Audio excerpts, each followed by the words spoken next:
Ini udah kelihatan apa belum nih soalnya di kalian? Udah kelihatan, Kak. Perlu di zoom lagi atau udah cukup segini? Cukup. Oke, ada yang minta di zoom lagi. Berarti segini kali ya?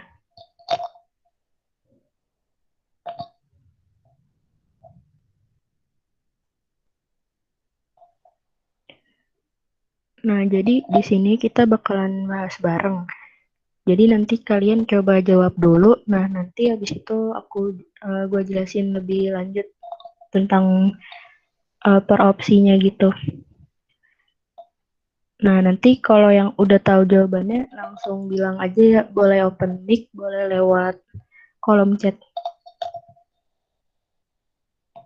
Oke, sekarang mulai dari nomor 1, yaitu variabel apakah yang nilainya harus selalu sama pada perhitungan pendapatan nasional. Nah, kira-kira udah ada yang tahu jawabannya apa belum?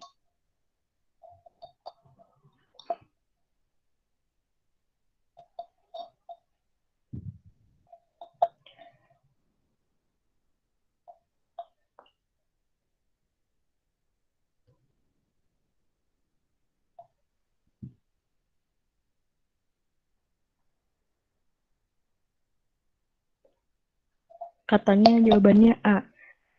Nah, menurut yang lain, beneran A atau ada yang punya pendapat lain?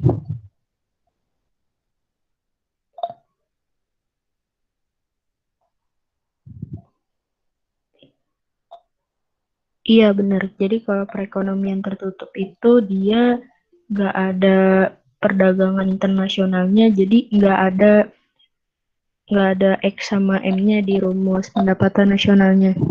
Jadi cuman konsumsi, terus investasi sama pengeluaran pemerintah. Nah, jadi buat yang nomor 1 ini, jawabannya benar yang A. Itu tabungan dan investasi dalam ekonomi tertutup. Nah, untuk pembahasannya itu bisa dilihat di sini. BTW ini kebaca nggak ya PPT-nya?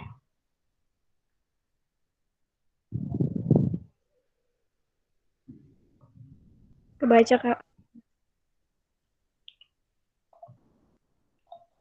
Nah, jadi buat buat nomor 1 itu dia awal mulanya jawabannya dapat yang tabungan dan investasi itu kayak gini. Jadi kalau rumus pendapatan nasional itu kan Y sama dengan C ditambah I tambah G. Nah, nanti yang C sama G-nya ini dia pindah ruas ke sebelah kiri. Jadi tuh Y min C min G sama dengan I. Nah, seperti yang udah kita tahu kalau uh, Y min C min G itu kan artinya pendapatan nasional yang udah dikurangin sama konsumsi dan dikurangin lagi sama pengeluaran pemerintah. Itu kan berarti saving kan atau tabungan nasional. Nah, jadi yang si Y min C min G ini bisa diganti sama variabel S. S itu adalah tabungan nasional. Nah, oleh karena itu, eh, maka yang formula Y min C min G-nya ini bisa diganti dengan S.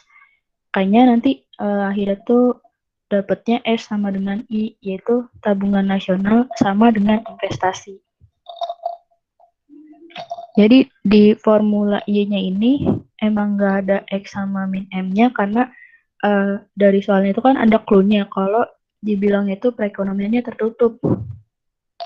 Jadi kalau tertutup kan artinya nggak ada perdagangan internasional. Jadi unsur dari pendapatan nasionalnya itu cuman konsumsi, investasi, sama pengeluaran pemerintah.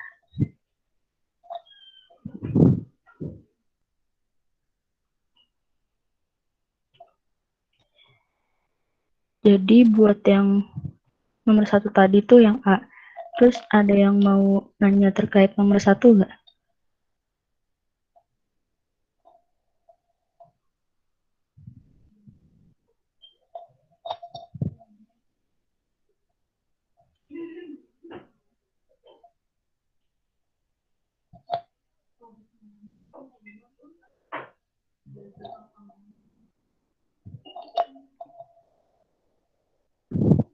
Oke, berarti udah pada ngerti semua nih ya yang buat nomor satu.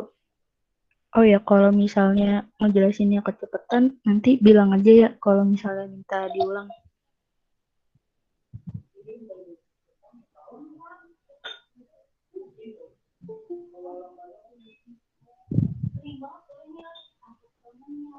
Oke, jadi bisa lanjut ke nomor 2 ya sekarang. Salah satu ciri pasar persaingan monopolistik adalah titik-titik. Nah, ada yang udah tahu jawabannya belum buat nomor 2?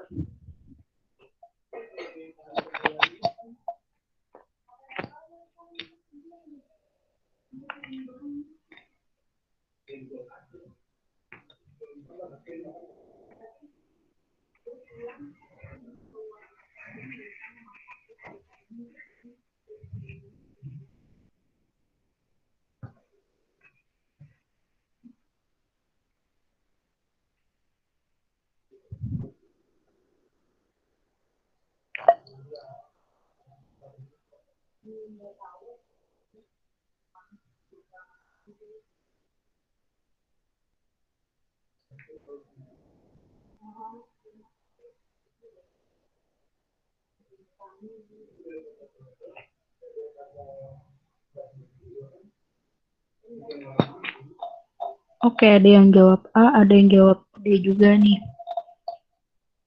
Pertama, kalau pasar persaingan monopolistik itu dia emang punya monopoli power kan, tapi dia uh, kecil banget gitu nilai monopoli powernya. Nah, terus kalau yang D, dalam jangka panjang keseimbangan output terjadi pada AC minimum. Nah, yang D ini sebenarnya dia nggak benar sih, soalnya kalau yang selain pasar pasar persaingan sempurna tuh dia nggak produksi pada AC minimum. Jadi dia produksinya itu ketika AC-nya menurun, bukan di AC minimum.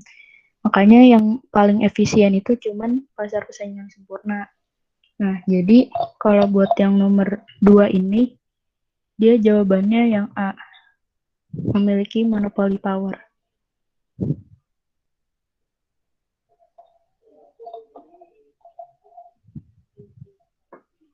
Jadi gimana? Pada setuju atau enggak? Kalau jawabannya yang A.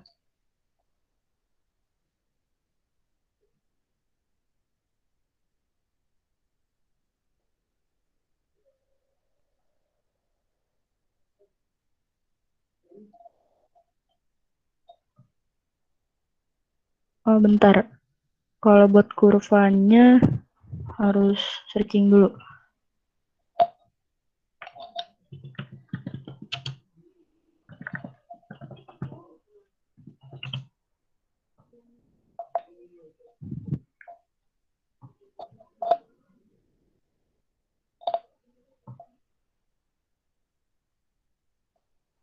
Nah, ini kurvanya tuh yang kayak gini.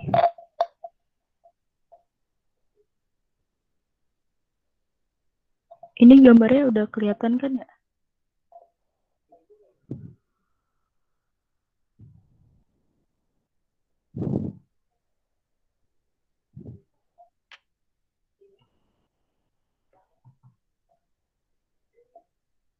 Jadi tuh gini, kan ini bisa dilihat kalau yang di titik keseimbangannya itu kan titik apa namanya? Equilibriumnya itu kan di sini. Nah, sedangkan eh kurva AC-nya tuh dia bukan bukan di minimumnya gitu. Jadi harusnya tuh kan di minimumnya itu enggak di sini tapi agak ke bawahan lagi. Nah, tapi kalau di monopolistik karena dia nggak efisien, makanya titiknya tuh ada ketika dia menurun. Ini harusnya tuh titiknya agak kesinian lagi pas lagi menurun. Jadi jauh dari minimumnya gitu.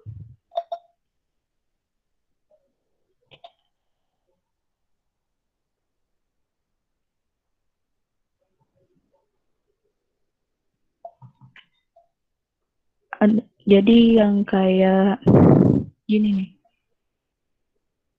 itu belum sampai minimum banget gitu. Jadi benar-benar pas lagi AC-nya turun aja, bukan pas di titik minimumnya AC.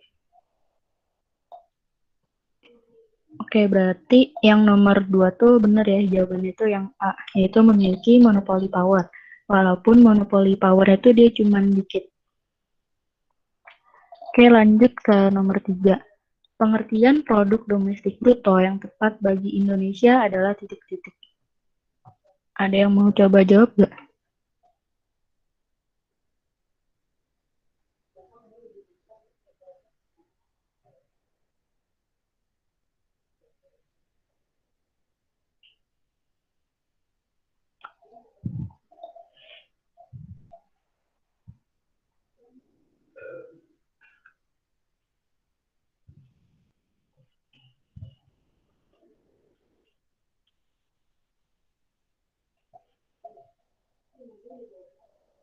Yang lain ada jawaban yang beda apa enggak nih?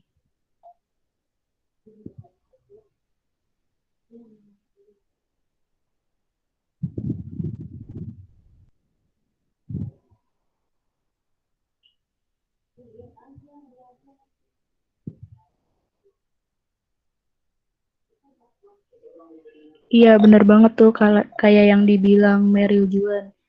Jadi kalau PDB itu dia kan cuman melihat uh, wilayahnya gitu, jadi nggak melihat warga negaraannya.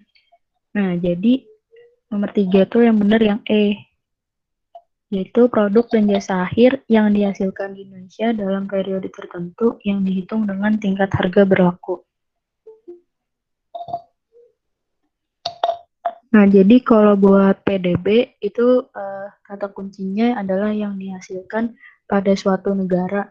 Kalau PNB itu kata kuncinya adalah produk dan jasa akhir yang dihasilkan oleh suatu negara.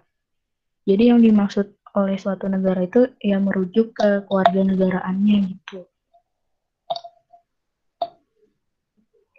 Oke, nomor 3 kayaknya udah pada bisa semua kan ya jawabannya.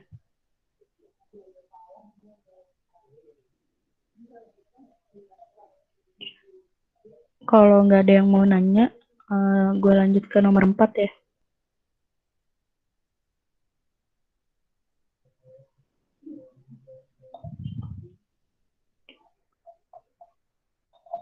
Oke, lanjut ke nomor 4. Perbedaan utama antara biaya ekonomi dan biaya akuntansi sebuah perusahaan adalah titik-titik. Nah, ada yang mau coba jawab gak nih nomor 4?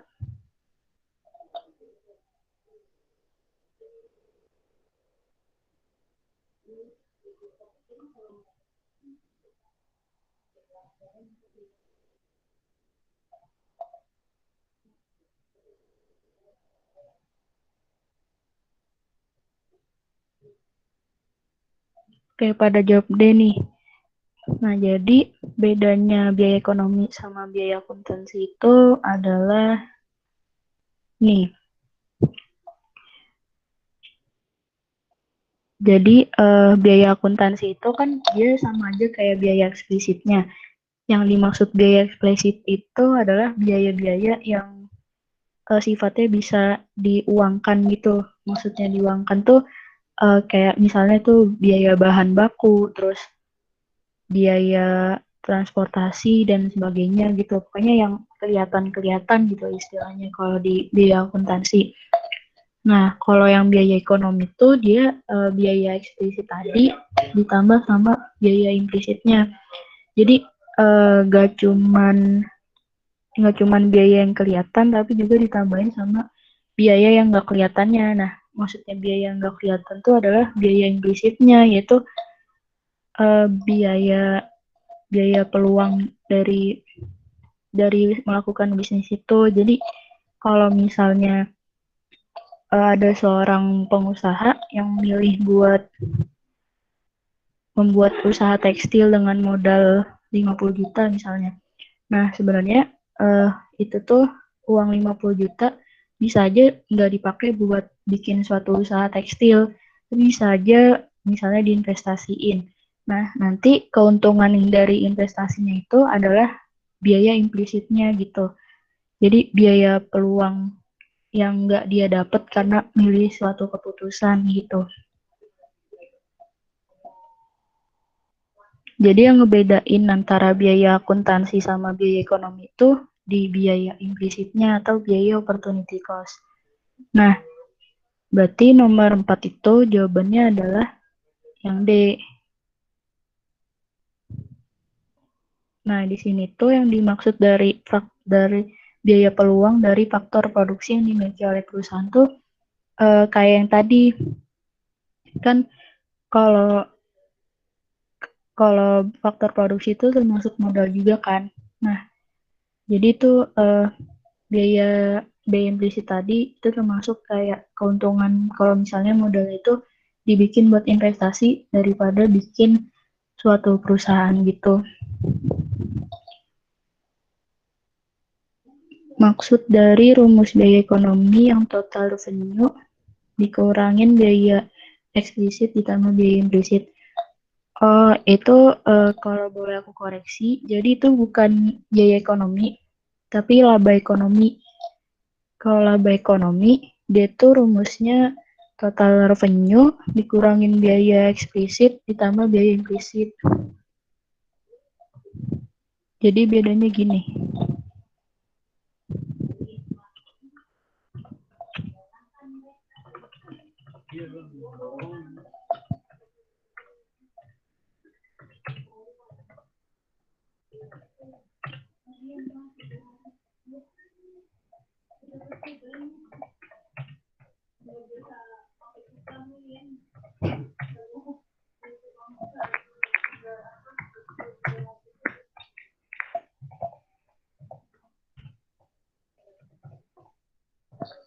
Nah, kayak gini bedanya.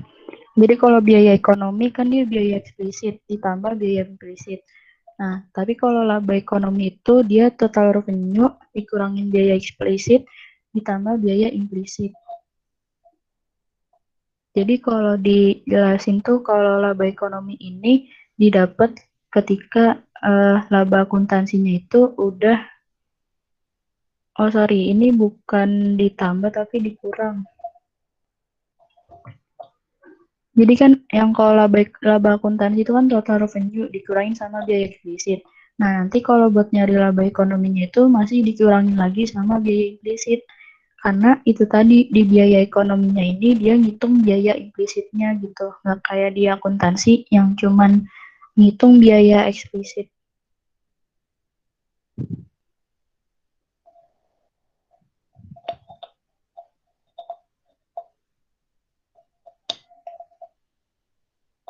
Jadi kalau biaya apa laba akuntansi itu dia benar-benar cuma ngitung yang berupa duit aja gitu. Kalau laba ekonomi dia juga ngitungin seberapa besar biaya implisit dari ngebangun suatu bisnis itu. Oke, berarti udah paham ya sama nomor 4.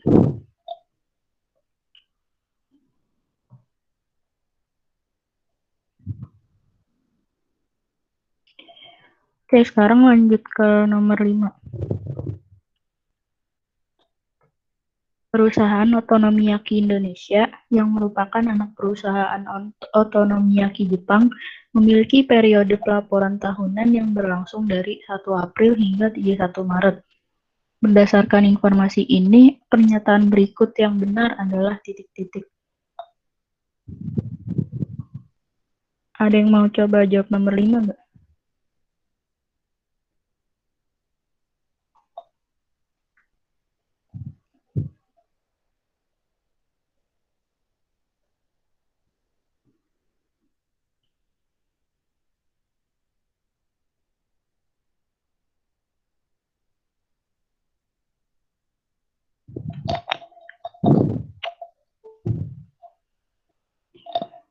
Oke, nomor 5 katanya yang E. Kalau yang lain ada yang beda nggak jawabannya?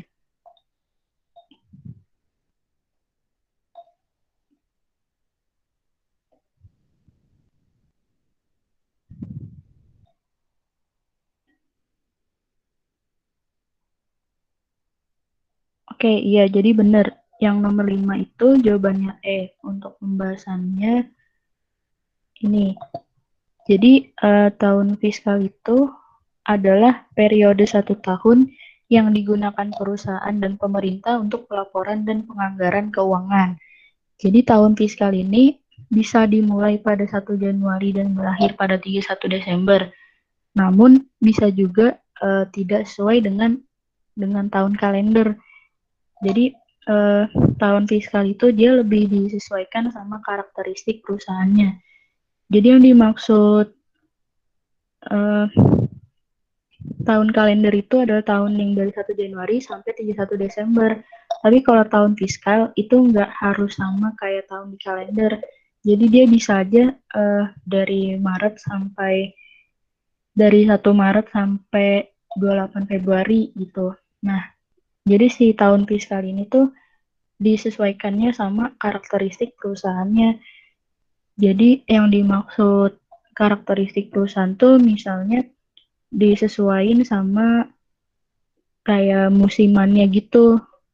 Maksudnya itu kayak misalnya si perusahaan tuh lebih aktif penjualannya pas bulan Juni. Nah, berarti bisa dimulai dari bulan Juni itu tadi.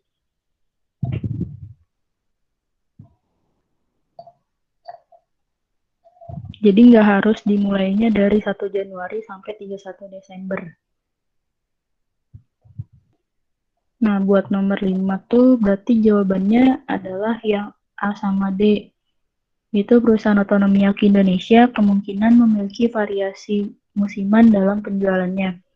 Nah, jadi ini yang dimaksud sesuai karakteristik perusahaannya itu. Jadi kalau misalnya dia lebih banyak laku pas bulan Juni, maka bisa jadi periode fiskalnya itu dari bulan Juni. Terus juga yang D, perusahaan otonom minyak Indonesia telah mengadopsi tahun fiskal. Karena itu tadi dia tanggalnya tuh nggak sesuai sama tahun kalender.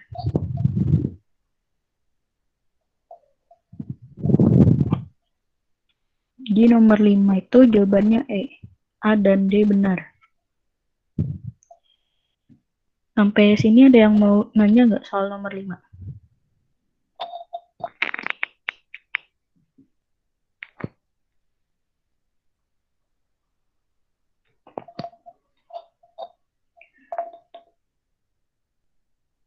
Oh iya, kalau misalnya kecepatan bilang aja ya.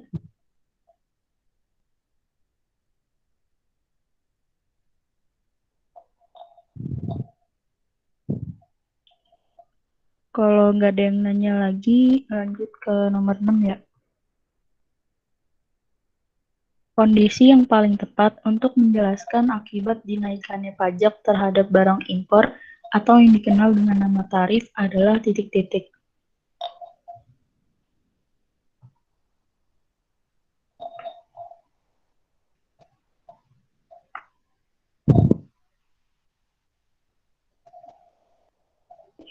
Ini yang lain ada yang mau jawab lagi gak?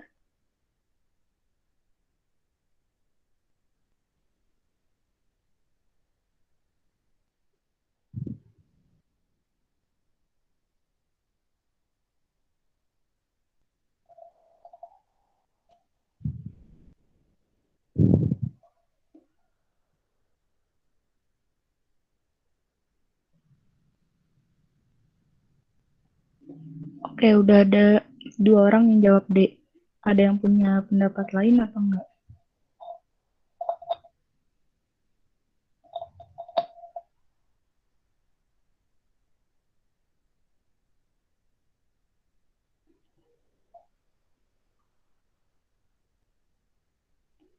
Oke, jadi yang nomor 6 itu benar jawabannya D.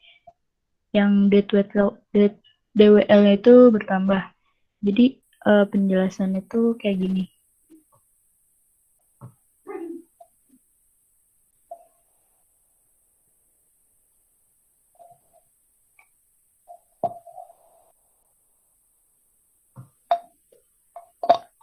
Ini kurvanya di kalian jelas nggak ya gambarnya?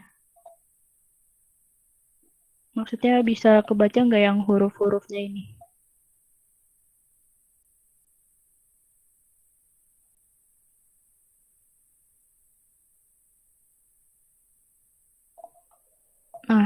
buat ngejelasin tentang perdagangan internasional itu, khususnya yang karena ada kebijakan tarif itu kita perlu pakai kurva tarif.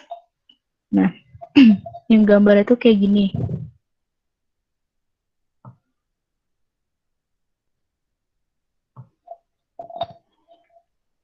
Jadi ada perbedaan antara sebelum diberlakukannya tarif dengan sesudah tarif. Nih, jadi kan bisa dilihat, ini kan kurva permintaan nih yang demand. Nah, terus awalnya itu juga kurva penawarannya itu yang ini. Nah, tapi ini tuh kan baru yang penawaran domestik kan. Jadi baru kayak kurva keseimbangan pasar yang biasanya. Nah, pas udah perdagangan internasional, itu tuh kurva supply-nya jadi yang ini, yang supply demand ditambah W itu welfare. Nah, terus SD ini kan tadi kurva yang setelah perdagangan. Nah, setelah ada tarif itu kurvanya jadi geser ke atas, yaitu yang ini nih, supply demand ditambah welfare ditambah T itu tarif. Nah, jadi kalau ada tarif tuh kan berarti harganya jadi lebih mahal kan, makanya dia kurvanya tuh geser ke atas. Nah, yang ngebedain di sini tuh adalah ini yang bagian C. Jadi kan awalnya pas sebelum ada tarif, pas masih sampai sini doang, ini yang segitiga besar ini, itu tuh jadi konsumer surplusnya. Jadi surplus konsumennya tuh banyak banget nih segini. Nah, tapi pas udah ada tarif yang di sebelah sini, yang C-nya ini tuh jadi bukan consumer surplus lagi, karena cuman segitiga yang merah doang nih yang consumer surplus setelah tarif. Sedangkan yang C ini nanti jadi besarnya tarif yang jadi pendapatan pemerintah. Nah, terus ada lagi perubahannya, yaitu yang bagian A, ini yang segitiga hijau. Jadi pas sebelum ada tarif, itu kan dia juga masih bagian dari consumer surplus kan, yang segitiga besar ini. Nah, tapi pas udah ada tarif, yang si A-nya ini jadi ganti, maksudnya tuh jadi surplus si produsennya, itu yang sebesar ini segitiga yang hijau, itu surplus produsen kan.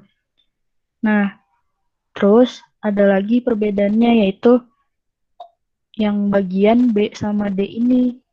Jadi ketika ada tarif yang gini, kan yang segitiga merah tadi yang sampai sini nih, itu kan cuman konsumer surplus. Terus yang hijau ini jadi produsen surplus kan. Nah, yang C ini tadi kan punyanya pemerintah. Nah, sedangkan yang B sama D ini, yang tadinya punyanya surplus konsumen, itu dia malah justru jadi BWL. Maksudnya tuh nggak dinikmatin sama siapapun gitu. Jadi pemerintah juga nggak dapat bagian dari B sama D-nya ini. Produsen nggak dapat juga, si konsumennya nggak dapat juga. Jadi si B sama D ini dianggap sebagai kemakmuran yang hilang gitu.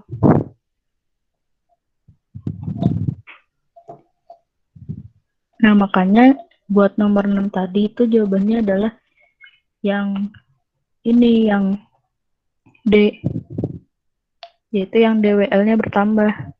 Karena kan kalau tadinya tuh nggak ada DWL, tapi jadi ada DWL gitu, yang B sama D ini.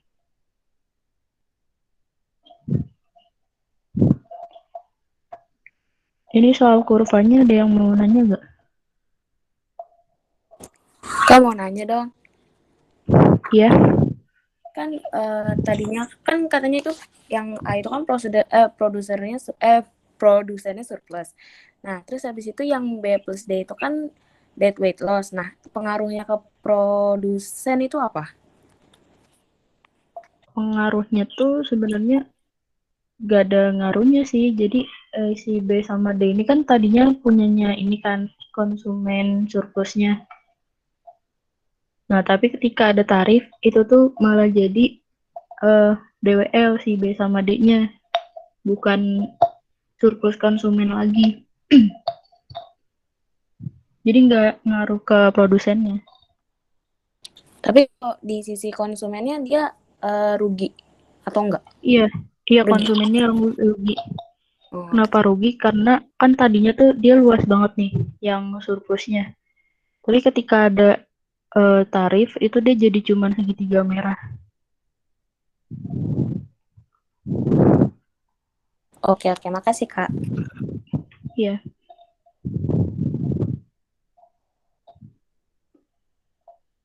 Terus ada yang mau nanya lagi nggak?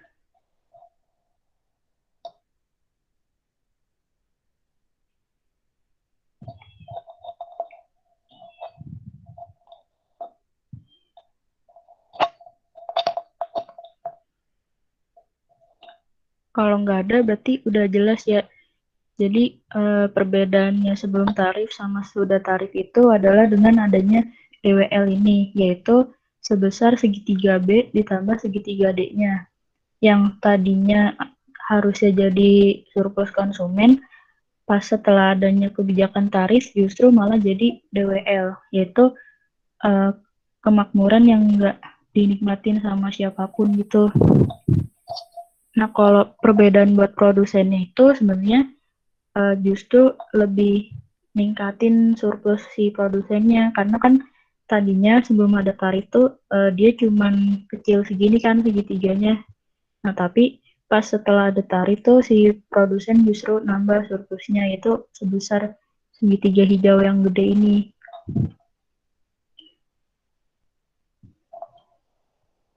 Oh ya, kalau belum paham bilang aja ya, biar diulangin lagi penjelasannya.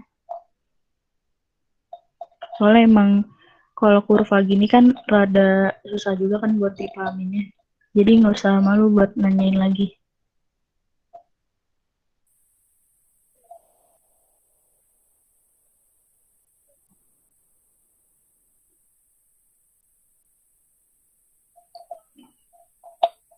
Oke, berarti udah pada ngerti semua kan yang nomor 6. Kalau udah, biar dilanjut ke nomor 7.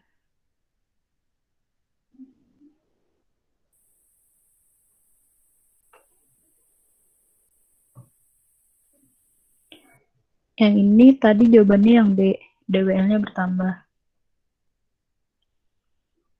Terus nomor 7. Perubahan pendapatan nominal tidak berpengaruh banyak terhadap perubahan permintaan. Bahkan jika pendapatan terus meningkat, permintaan terhadap barang tersebut perubahannya makin kecil dibanding perubahan pendapatan. Hal itu berarti elastisitas pendapatan barang kebutuhan pokok titik-titik. Ada yang mau coba jawab nggak? Nomor 7.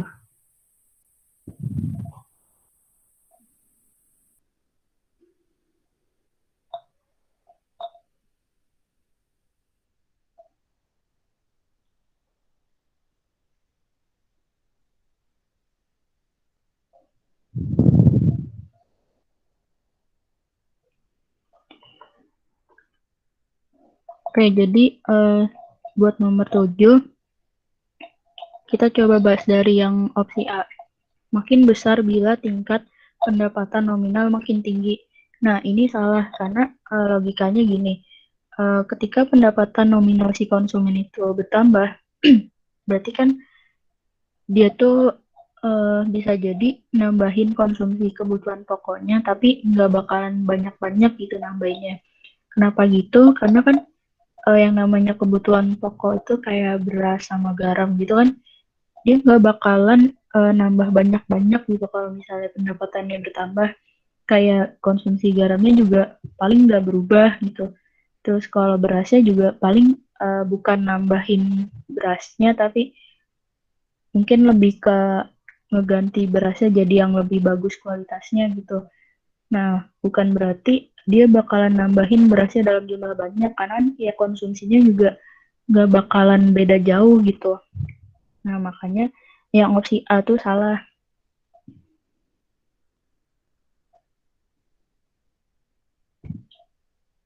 Nah, kalau yang B, makin kecil bila tingkat pendapatan nominalnya makin tinggi. Nah, ini benar.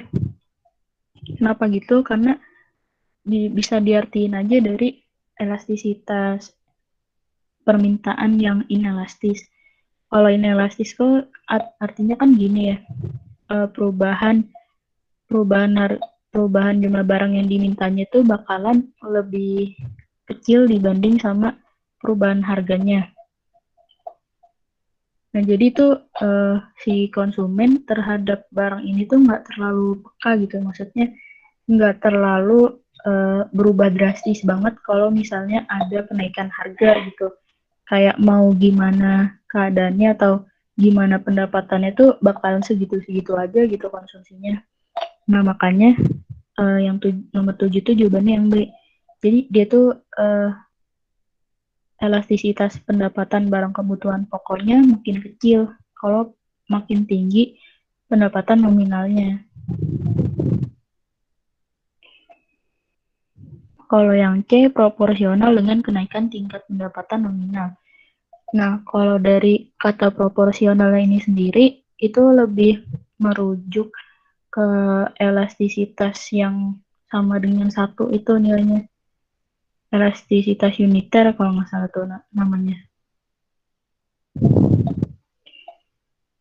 Karena kalau yang artian proporsional tuh dia misalnya pendapatannya naik satu terus jadi ini konsumsinya naik satu juga. Tapi nggak selalu kayak gitu kalau buat barang kebutuhan pokok. Dia lebih cenderung mungkin nambah, tapi nambahnya tuh kecil, nggak sebesar kenaikan pendapatan nominalnya.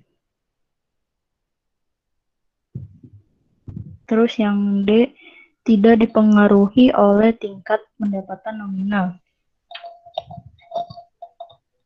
Nah, ini tuh salah juga.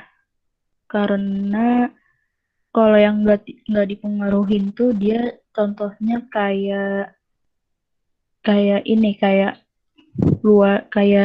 sewa tanah. Apa harga tanah? Kok harga sih bukan harga tapi permintaan tanah. Jadi kan kalau permintaan tanah tuh dia kayak nggak dipengaruhi sama apapun gitu. Karena mau ada perubahan apapun dia jumlah tanah kan emang tetap segitu-segitu aja. Jadi yang D tuh salah juga. Terus kalau yang E makin besar bila ada substitusi dari barang kebutuhan pokok tersebut. Nah, kalau yang ini kalau dari pengertiannya aja tuh udah kurang tepat gitu ya. Kalau barang kebutuhan pokok itu kan dia jarang ada substitusinya gitu. Nah, jadi salah sih. Maksudnya nggak bakalan lebih besar perubahannya daripada pendapatan nominalnya gitu.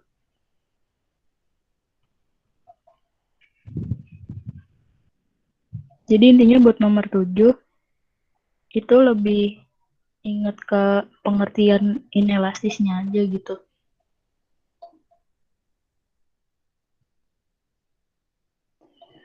Kalau barang inferior tuh dia nilainya kan negatif. Jadi dia tuh sebenarnya bukan sama kayak barang kebutuhan pokok. Dia udah jelas beda gitu. Maksudnya kenapa beda? Karena kalau barang inferior kan pas pendapatannya naik dia justru ngurangin konsumsi barang itu. Sedangkan kalau yang barang kebutuhan pokok dia nggak ngurangin konsumsinya, tapi nambahnya itu cuma dikit gitu.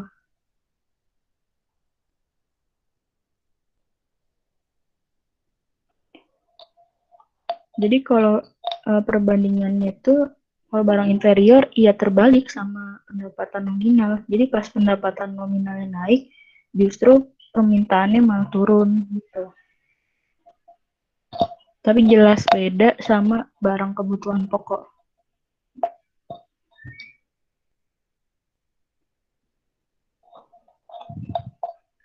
Ada yang mau nanya lagi nggak sama nomor 7?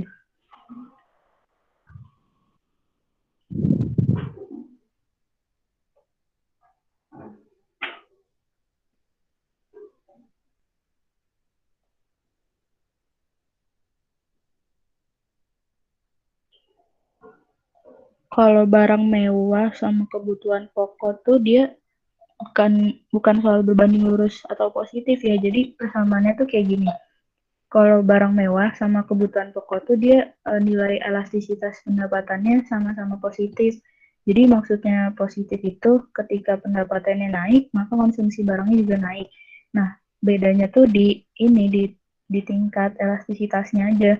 Jadi kalau misalnya barang mewah kan itu elastisitas pendapatan barang mewah itu makin besar bila tingkat pendapatan nominalnya itu makin tinggi. Jadi kalau dilogikain, makin tinggi pendapatan nominal seseorang, maka dia akan cenderung lebih banyak beli barang-barang yang mewah gitu. Makanya tingkat elastisitas pendapatan itu makin besar.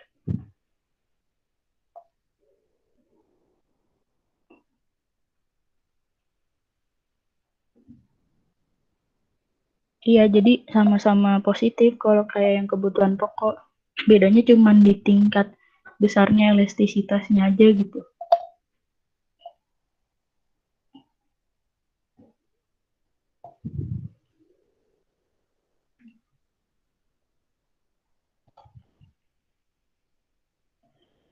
Oke, kalau gitu lanjut ke nomor 8. Berikut merupakan asumsi-asumsi yang digunakan oleh pemerintah dalam menyusun APBN, kecuali titik-titik.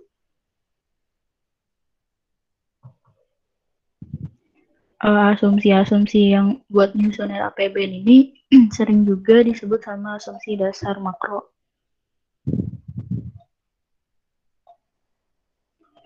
Nah, jadi dalam menyusun APBN itu pemerintah atau Kementerian Keuangan punya dasar-dasarnya yaitu menggunakan asumsi dasar ekonomi makro. Nah, ini bisa lihat di sini. Jadi asumsi dasar ekonomi makro yang dijadikan pertimbangan Kemenkeu dalam menentukan RAPBN itu ada 7, yaitu pertumbuhan ekonomi, nilai tukar rupiah, harga minyak mentah, lifting gas, inflasi, suku bunga SPN, dan lifting minyak. Nah, yang 7 ini tuh udah bener-bener hal yang mutlak buat dijadiin perbandingan gitu buat nyusun RAPBN. Nah, jadi yang nomor 8 tuh kan tadi yang A ada, yang laju pertumbuhan ekonomi itu ada. Terus tingkat inflasi juga iya, nilai tukar rupiah tuh juga iya, harga minyak internasional iya. Nah, jadi yang nggak ada di asumsi dasar makro itu kan tadi yang E. Jadi jawabannya itu yang E, jumlah uang beredar. Jadi jumlah uang beredar ini nggak dipakai buat menyusun RAPBN. Jadi cuman dipakainya tuh buat Bank Indonesia membuat kebijakan.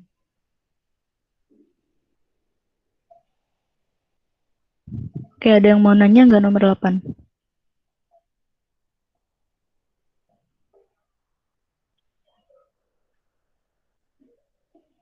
Nanti PPT-nya bakalan di-upload di file pembahasan soal.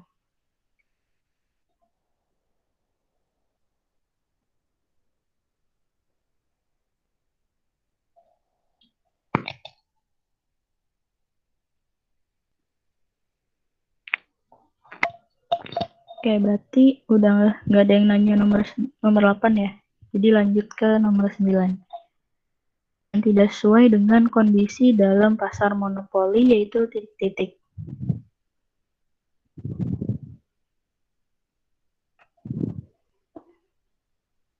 Ada yang mau jawab nomor 9?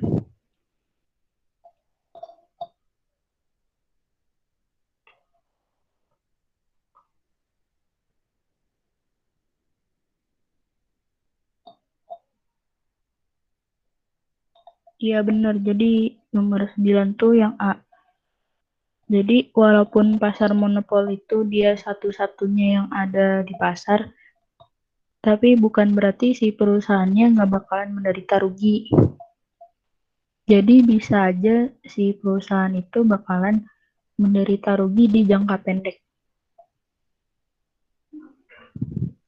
Nah, berarti nomor 9 itu jawabannya yang A.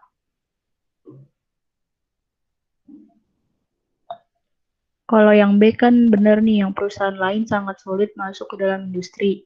Terus kalau yang C, kurva permintaan pasar adalah juga sebagai kurva permintaan perusahaan.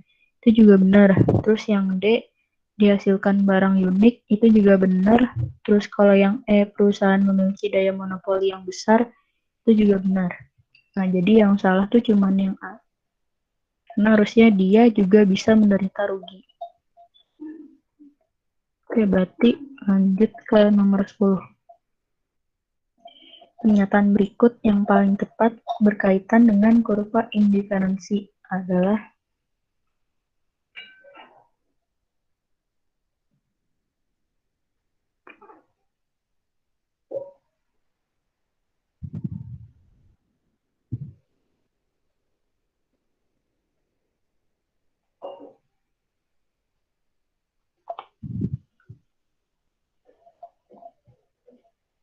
buat nomor 10 itu jawabannya benar yang C. Jadi keseimbangan konsumen terjadi ketika IC bersinggungan dengan budget line.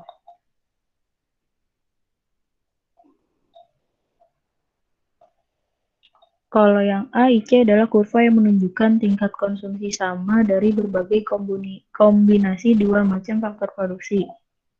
Ini jelas salah, karena yang menunjukkan kepuasan yang sama dan dari berbagai kombinasi dua macam barang. Jadi hubungannya nggak ada ke faktor produksi dan bukan juga tingkat konsumsi. Kalau yang B, IC adalah kurva yang menunjukkan tingkat produksi sama dari berbagai kombinasi dua macam faktor produksi. Nah, ini salah, harusnya B. Yang B ini adalah pengertian dari isokwan.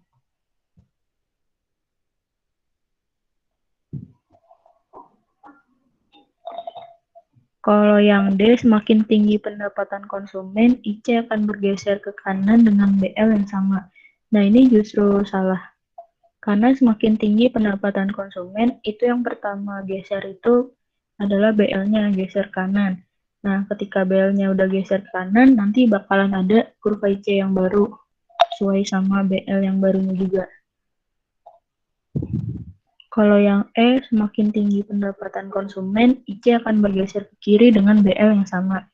Nah, ini salah juga, karena kalau semakin tinggi pendapatan konsumen, BL-nya geser kanan, IC-nya juga bakalan ada IC yang baru di kurva BL yang barunya. Jadi nomor 10 itu C.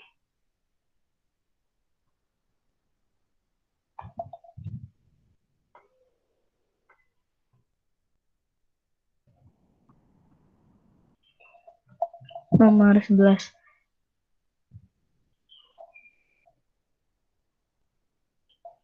Pada tanggal 1 Januari, perusahaan membayar biaya asuransi untuk 5 tahun senilai 1.800.000 yang terhitung sejak tanggal tersebut. Jika pembelian tersebut dicatat dengan pendekatan beban dan perusahaan mencatat penyesuaian hanya pada akhir tahun, jurnal penyesuaian pada akhir tahun pertama adalah titik-titik.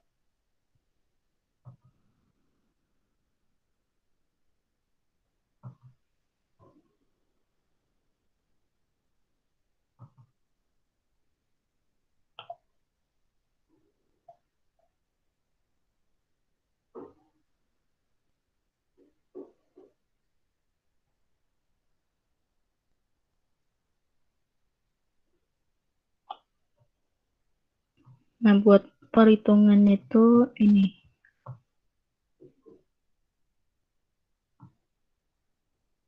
Jadi pertama kan dibikin dulu jurnal umumnya buat mencatat beban asuransinya yang udah dibayar. Jadi beban asuransi 1.800.000 di debit pada kas sebesar 1.800.000 di kredit. Nah, habis itu hitung yang sudah menjadi beban asuransinya. Karena kan tadi dia tuh bayarnya tanggal 1 Januari. Nah, maka pas sampai akhir tahun pertama itu kan dia baru pakai 1 tahun biaya asuransi dari 5 tahun yang udah dibayarkan gitu. Nah makanya ngitungnya tuh 1/5 dikali 1.800.000 sama dengan 360.000. Nah, jadi karena dia pakai pendekatan beban, maka yang dicatat di ayat jurnal penyesuaian ini nantinya adalah yang belum menjadi bebannya dia gitu, yang masih belum menjadi beban asuransinya. Maksudnya tuh yang belum dipakai gitu asuransinya, yang buat 4 tahun tadi. Jadi cara ngitungnya tuh 1.800.000 tadi dikurangin sama 360.000. Karena kan tadi 360.000-nya ini dia udah dipakai buat tahun pertama. Nah, sisanya itu yang ini 1.440.000. Nah, makanya nanti di ayat jurnal penyesuaiannya itu dicatatnya sebagai asuransi dibayar di muka sebesar 1.440.000 di debit, terus kreditnya itu beban asuransi sebesar 1.440.000.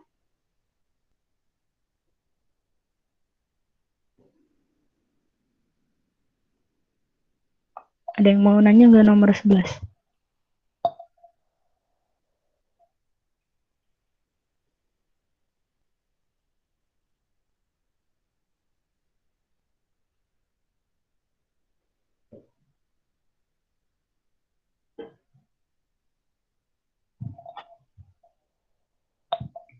Oke, kalau gitu tadi yang nomor 11 berarti jawabannya yang B.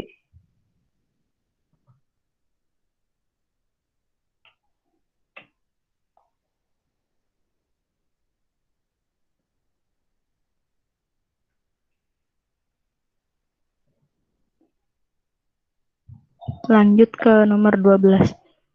Jika harga suatu barang meningkat dan mengakibatkan permintaan barang lain turun, kedua barang tersebut bersifat komplement. Sebab sesuai hukum permintaan, jika harga suatu barang naik ceteris paribus, permintaan terhadap barang tersebut akan berkurang sehingga kurva permintaannya bergeser ke kiri. Ada yang mau nyoba jawab gak nomor 12?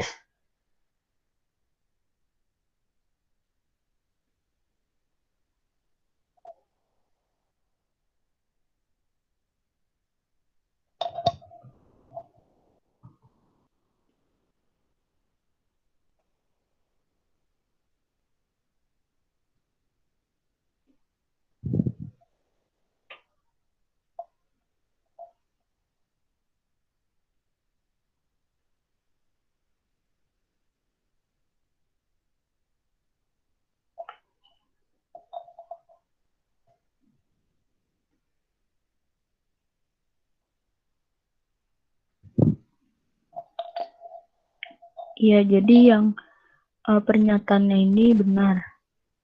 Kalau alasannya sesuai hukum permintaan, jika harga suatu barang naik ceteris paribus, permintaan terhadap barang tersebut akan berkurang sehingga kurva permintaannya bergeser ke kiri. Nah, ini salah karena kalau harga suatu barangnya naik, berarti dia tuh kurvanya cuma bergerak, bukan bergeser ke kiri. Jadi yang alasan itu salah. Nah, jawabannya C.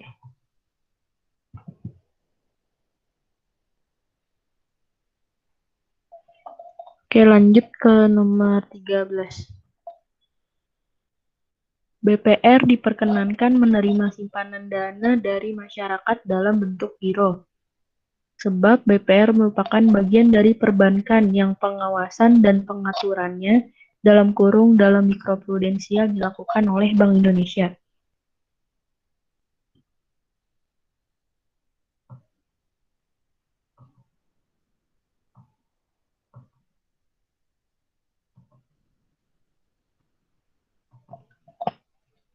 Nah, buat ngejawab ini, pembahasannya tuh kayak gini.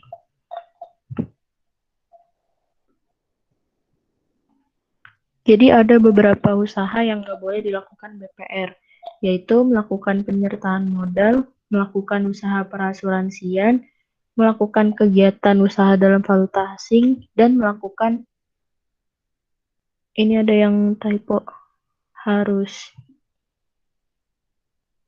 oke nanti dilihat lagi aja ya.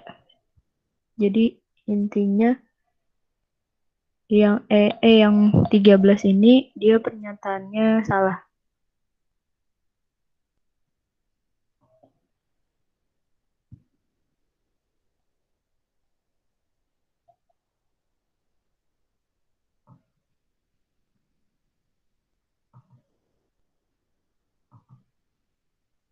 Oh iya, yang satu lagi tuh tadi harusnya bisa menerima simpanan dari masyarakat, tapi dalam bentuk tabungan sama deposito berjangka. Makanya yang ini pernyataannya salah. Terus kalau alasannya, BPR merupakan bagian dari perbankan yang pengawasan dan peraturannya secara mikroprudensial dilakukan oleh Bank Indonesia. Nah ini juga salah karena diaturnya itu sama OJK. Makanya yang 13 itu jawabannya E.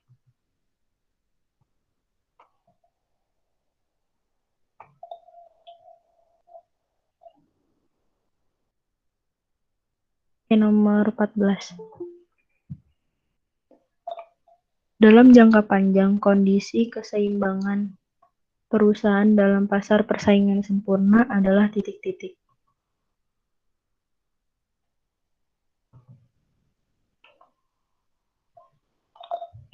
Ini ada yang mau jawab nomor 14 nggak?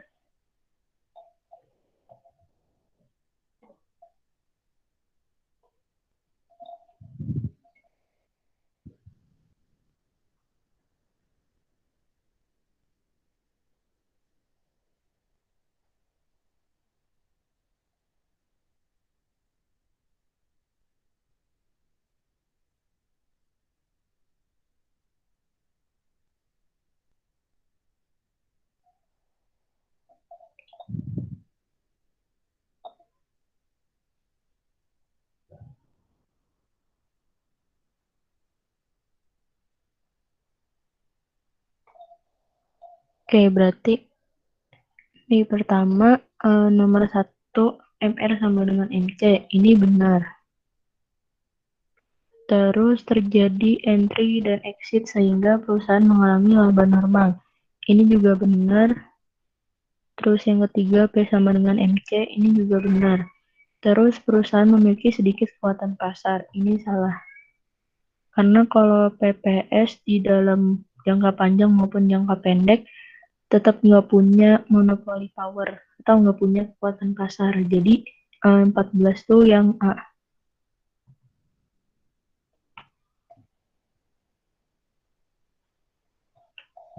Yang A ya jawabannya, soalnya dia nggak punya kekuatan pasar. Soalnya kan dia price taker.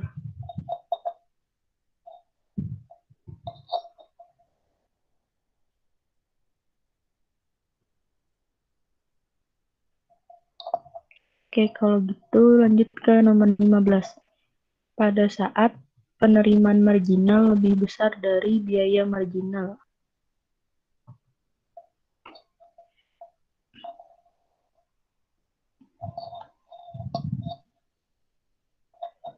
Nah, coba yang 15 tuh yang mana?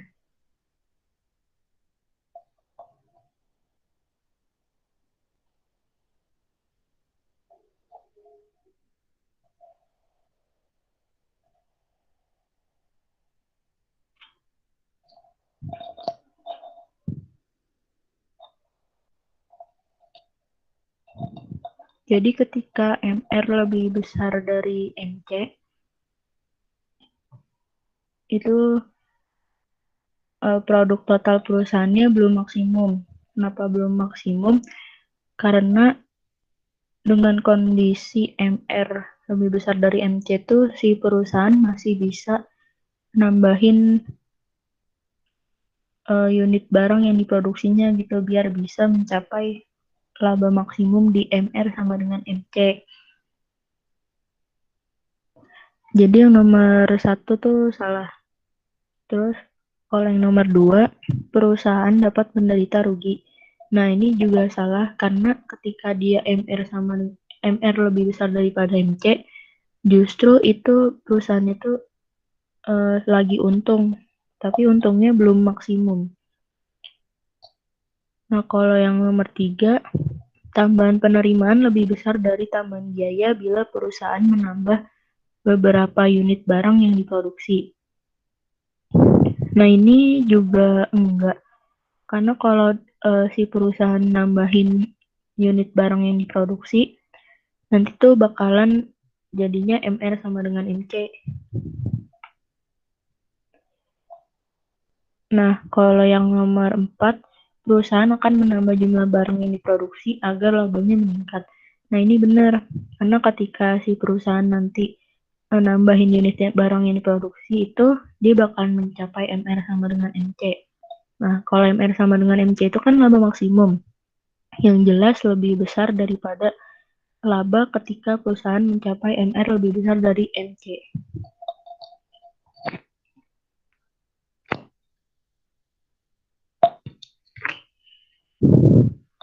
Jadi yang 15 itu D.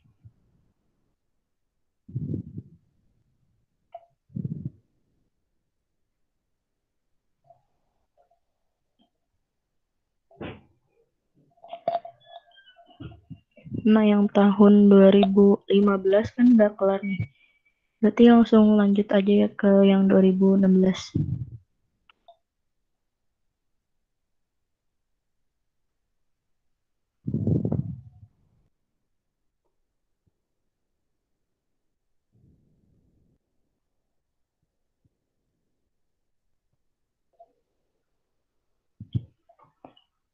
Ini udah cukup jelas belum tulisannya?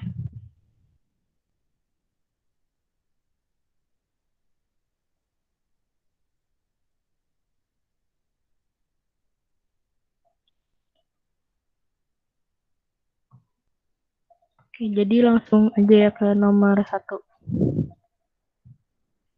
Jika harga beras naik dari 15.000 per kilo jadi 20.000 per kilo, yang mengakibatkan perubahan jumlah beras yang diminta dari 200 ton jadi 150 ton. Nah, maka permintaan berasnya bersifat titik-titik. Nah, nomor 1 ada yang tahu gak?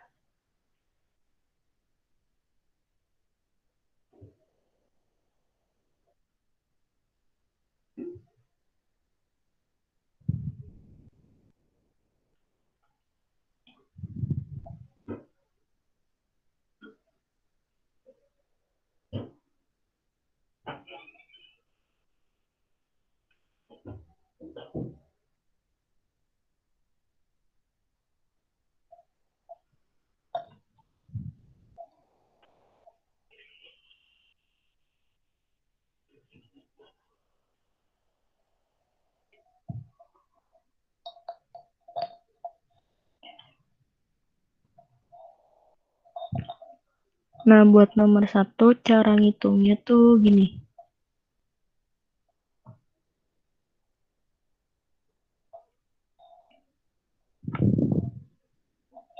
Jadi pertama, tulis dulu rumus elastisitas permintaannya, yaitu mutlak delta Q per delta P dikali P per Q.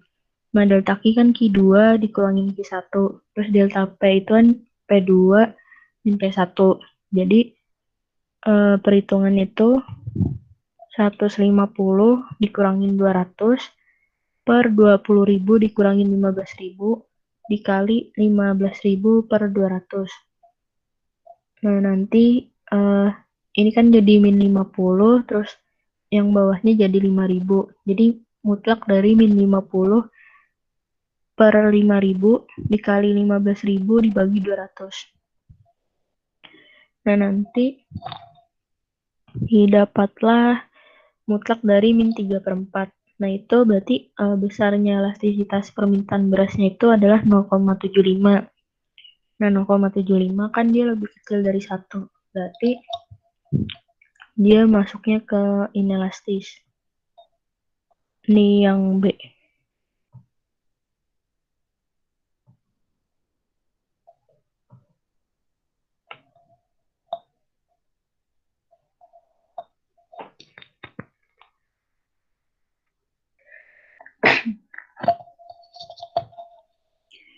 Kayak ada yang mau nanya nomor 1 nggak?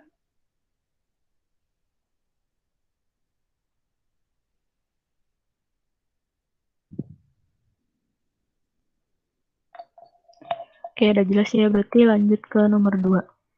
Arman memperoleh tambahan uang saku menjadi 500.000 per bulan ketika Arman menjadi juara di sekolahnya.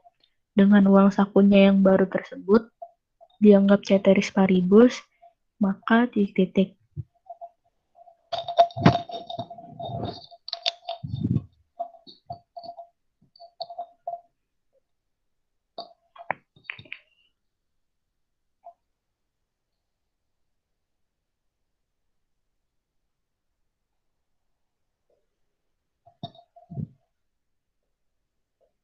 Yang lain ada jawaban yang beda nggak?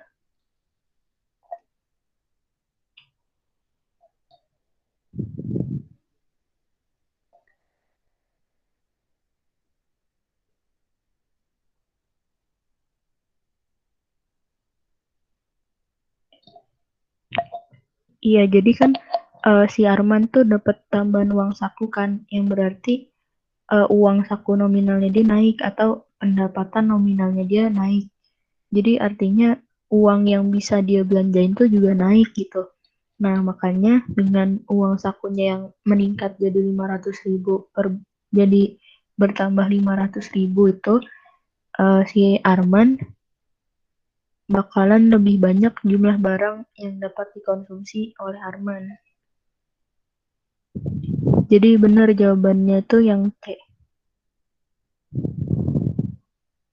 Jadi intinya ketika pendapatannya dia naik, maka uang yang bisa dibelanjanya kan juga naik. Makanya jumlah barang yang dapat dikonsumsinya juga bahkan lebih banyak. Lanjut ke nomor 3. Berikut ini adalah pernyataan yang benar mengenai biaya produksi kecuali titik-titik.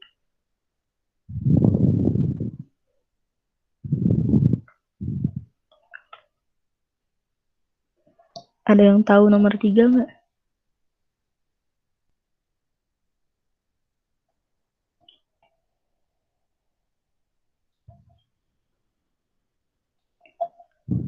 Nah, mungkin kalau butuh bantuan kurvanya kayak gini.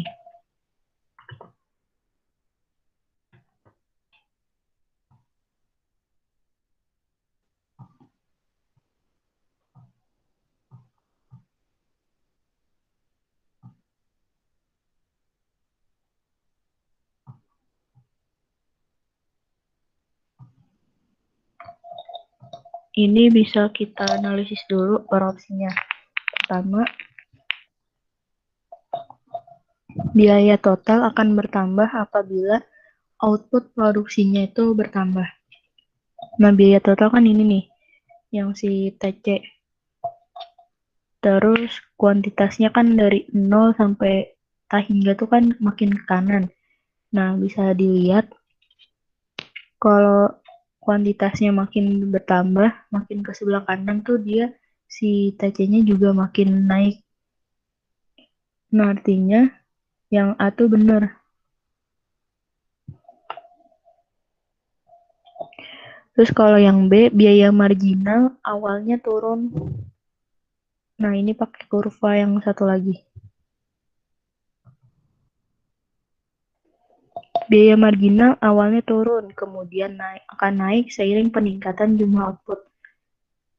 Nah, ini benar. Kan awalnya tuh biaya marginalnya turun kan. Turun, terus dia akan naik dengan makin banyaknya produksi. Nih, yaitu sama aja kayak kuantitas. Jadi makin tinggi, makin banyak Y-nya, nanti si Y-nya juga makin naik. Jadi yang B tuh benar juga.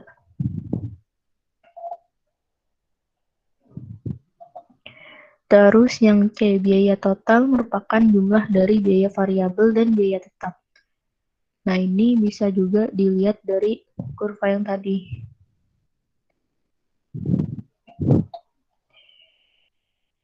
Nih, TC itu kan dia adanya di atas TVC, yaitu mulainya dari TFC.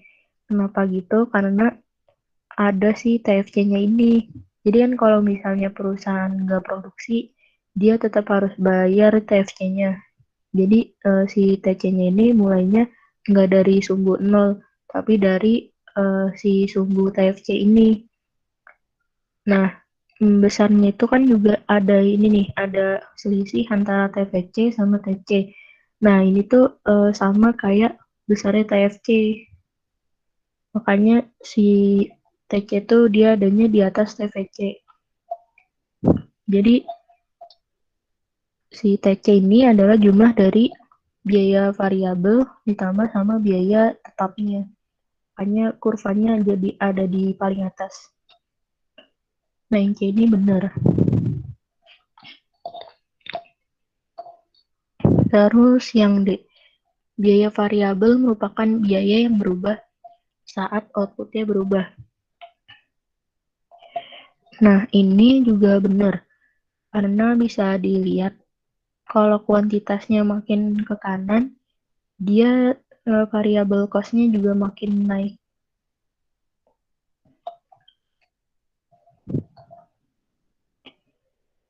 Nah, cuman emang nggak linear karena kan kalau dari fungsi biaya variabel tuh dia biasanya ada yang fungsi kuadrat kan. Nah, itu yang bikin dia nggak linear kurvanya. Makanya yang dia benar juga. Terus kalau yang E, biaya tetap rata-rata akan terus bertambah seiring dengan pertambahan output. Nah, ini salah. Kenapa salah? Karena bisa dilihat dari gambar yang ini.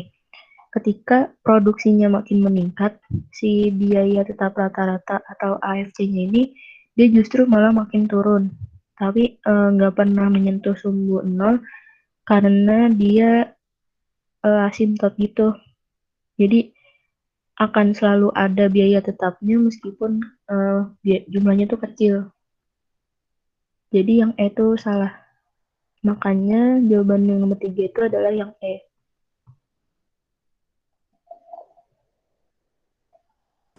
Kamu nanya, Ya, nanya apa?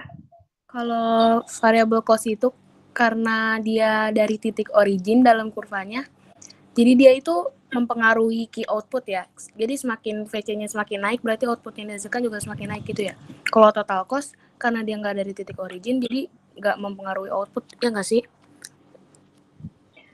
Cara bacanya gini, justru karena si variabel cost itu dipengaruhi sama kuantitas, makanya dia dari 0. Jadi Iya. ketika si perusahaan yang nggak produksi itu dia nggak harus bayar biaya variabel kan, makanya dia mulainya dari 0. Nah, kalau si TC, walaupun dia tuh tetap dipengaruhi sama kuantitas, tapi dipengaruhinya itu karena ada unsur biaya variabel dari si TC-nya ini. Makanya kalau TC itu dia nggak mulai dari nol sini karena ada biaya tetap yang harus dibayar meskipun si perusahaannya nggak produksi gitu. Jadi si TC ini mulainya dari sini. Berarti kalau misalnya perusahaan ingin memproduksi harus ada VC-nya itu ya? Iya, jadi kalau si perusahaan produksi barang, nanti tuh pasti ada unsur biaya variabelnya sama biaya tetapnya. Tapi kalau si perusahaan yang nggak memproduksi barang, dia tuh nggak bakalan ada biaya variabelnya, cuman ada biaya tetapnya ini. Makanya ketika perusahaan nggak produksi, itu tetap ada TC, yaitu sebesar ini nih, si biaya tetapnya. Oke, makasih Kak.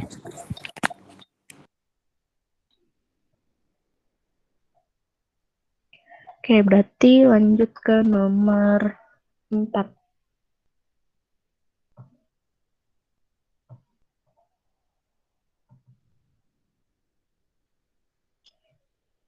Ini kurvanya kelihatan nggak yang nomor 4?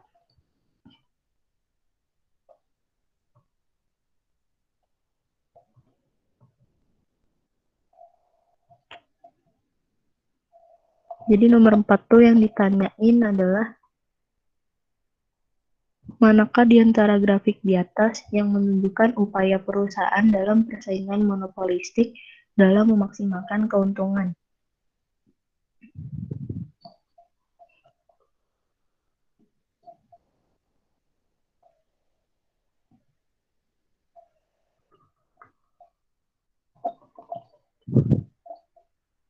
Ada yang tahu nggak nih yang mana kurvanya?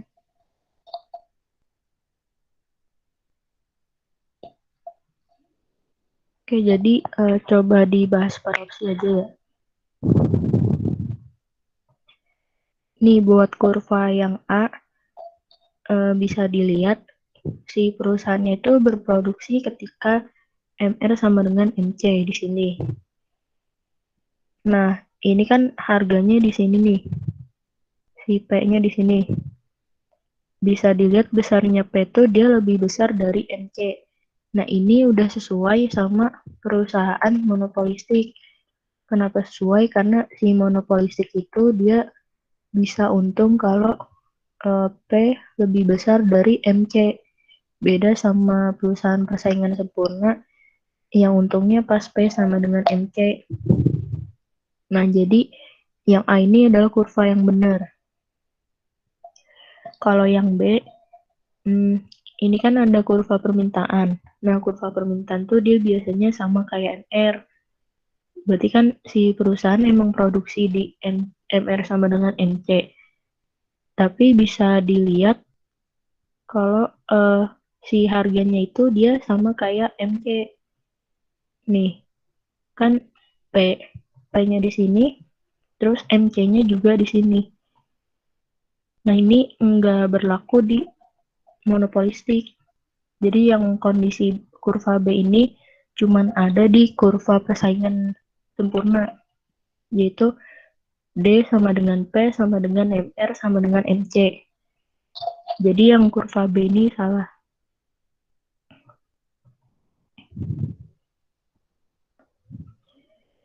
Nah, terus kalau yang C ini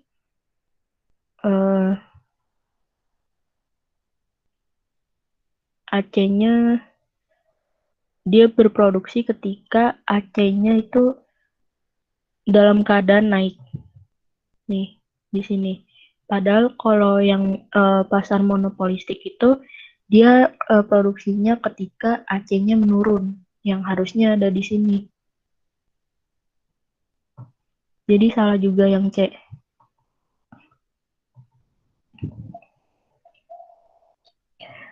Nah, kalau yang D ini kan kurva MR. MR sama dengan MC sama dengan P. Nah, ini salah juga. Karena itu tadi salahnya di P sama dengan MC. Karena harusnya di monopolistik itu P lebih besar dari MC. Terus kalau yang E itu salahnya di sini. Karena dia ngegambarnya tuh pas AC-nya minimum produksinya. Padahal kalau monopolistik itu dia harusnya AC-nya berproduksi ketika AC-nya menurun. Bukan pas titik minimumnya. Jadi yang di sini. Harusnya di situ. Jadi yang E-nya salah. Nah, buat yang nomor 4, itu jadinya yang benar yang gambar A.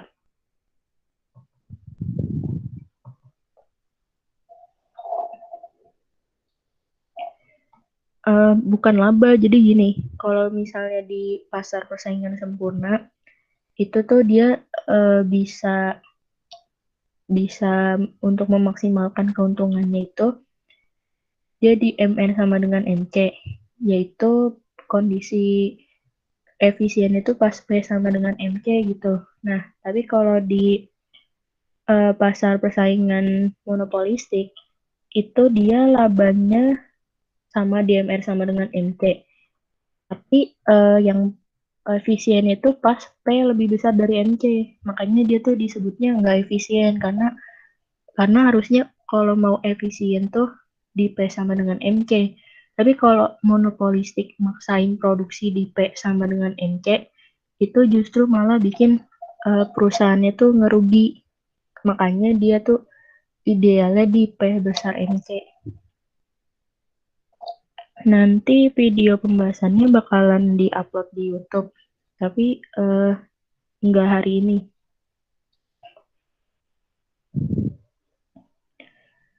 Kalau pasar yang lain kayak monopoli, itu dia sama juga kayak pasar persaingan monopolistik. Jadi intinya tuh yang beda, cuman si pasar persaingan sempurna.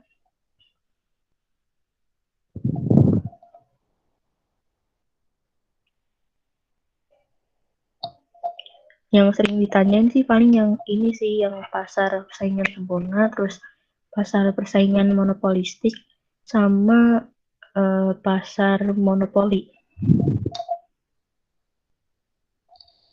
Pokoknya ingat aja, intinya kalau bukan pasar persaingan sempurna tuh dia produksinya di P besar MC, kayak si monopoli sama monopolistik. Jadi tuh dia buat monopoli sama monopolistik, dia laba maksimumnya di MR sama dengan MC ketika P besar MC, dan juga produksinya itu di AC yang tidak minimum atau di AC menurun. Kalau pasar persaingan sempurna, kondisi idealnya atau efisiennya itu ketika P sama dengan MC dan berproduksi pada AC minimum. Laba maksimumnya juga sama, MR sama dengan MC.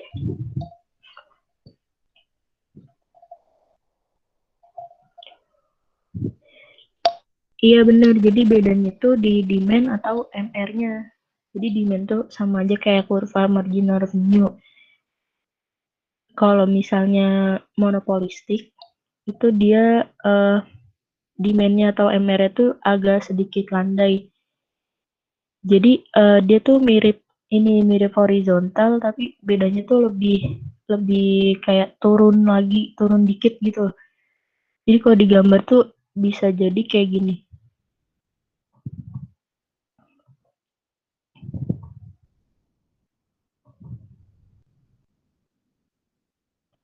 Pokoknya intinya kayak gitu. Jadi dia tuh nggak horizontal tapi agak turun lagi, tapi landai banget gitu. Kalau misalnya si monopoli, dia kan sama kayak kurva permintaan pasar. Jadi ya yang kayak gini nih, ini monopoli.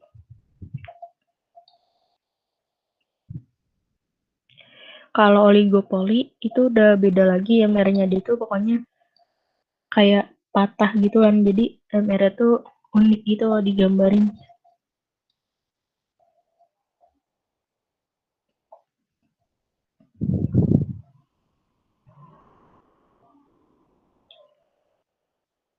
Kalau laba maksimumnya itu pokoknya intinya lihatnya dari MR sama dengan MC. Kalau kayak P sama dengan MC itu cuman buat nunjukin ini produksi efisiennya gitu.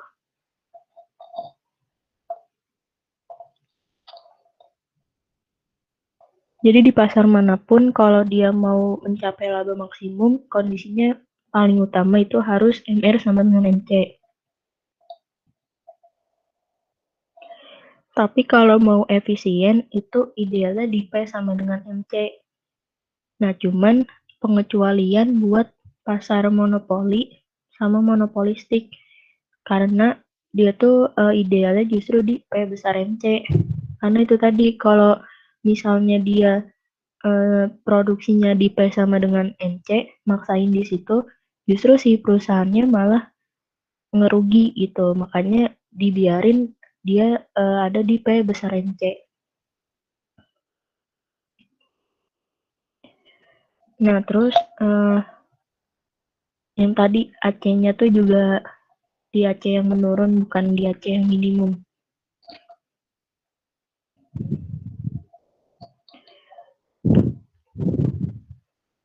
Jadi udah bisa dipahamin belum di nomor 4?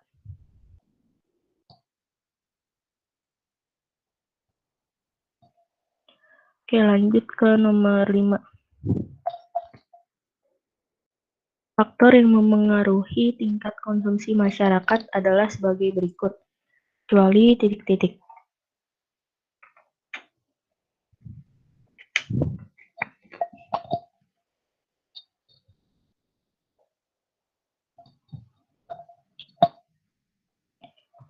Nah, ini kan ada kata kecuali.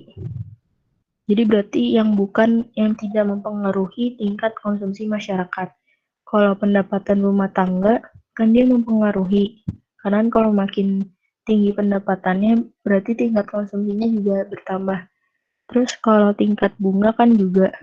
Jadi misalnya tingkat bunganya naik, masyarakat justru ngurangin konsumsinya karena lebih milih buat nabung. Kalau yang C, ekspektasi masa depan juga ngaruh.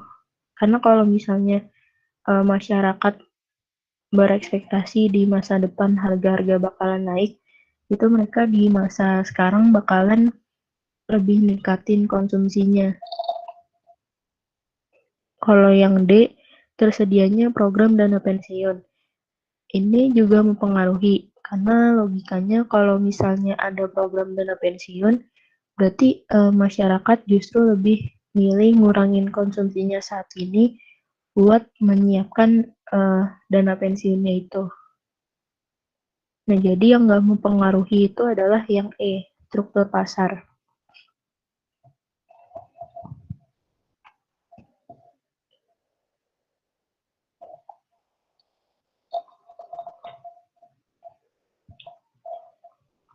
Lanjut ke nomor 6. Kebijakan fiskal kontraktif yang diimplementasikan oleh pemerintah akan menyebabkan perubahan pada keseimbangan perekonomian yang ditunjukkan oleh perubahan titik-titik.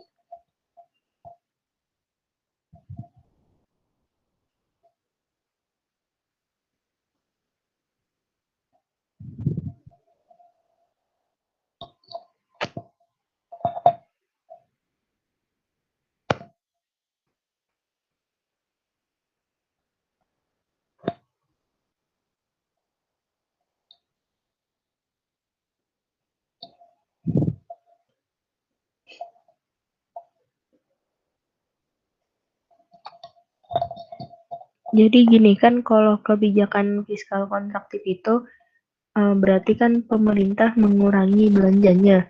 Nah, itu tuh bakalan ngaruh ke permintaan agregat.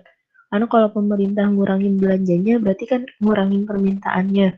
Nah, makanya yang bakalan berubah itu di permintaan agregatnya.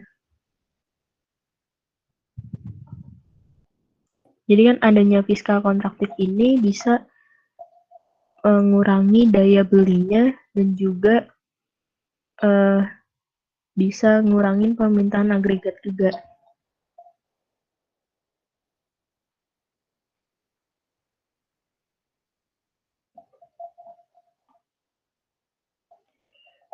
Ada yang mau nanya nomor 6 nggak?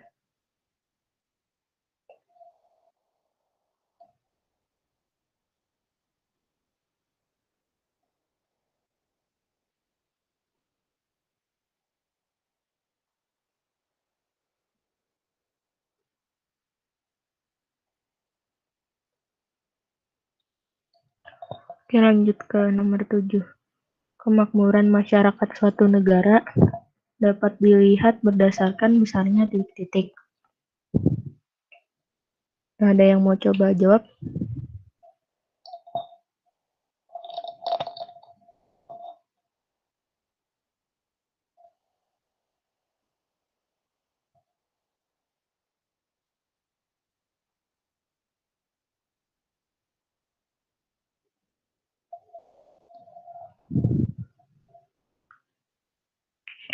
Iya, jadi kalau buat lihat kemakmuran masyarakat suatu negara, itu bisa dilihat dari pendapatan per kapitanya.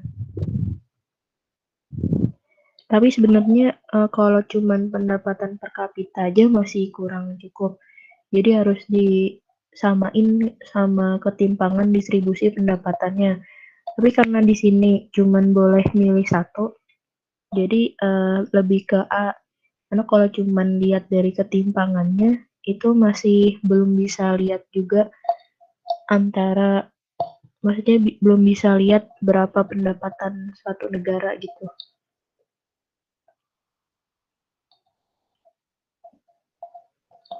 Oke, lanjut ke nomor 8. Perusahaan Naruto merupakan perusahaan yang bergerak dalam bidang jasa advertising.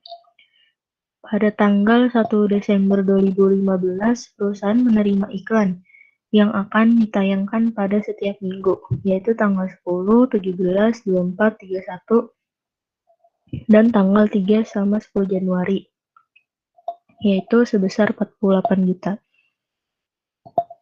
Jika saldo akun iklan dibayar di muka menunjukkan saldo 24 juta, maka saldo akun tersebut adalah titik-titik.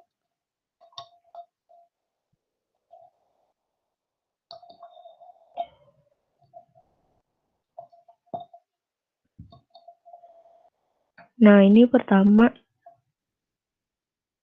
perhitungannya tuh kayak gini.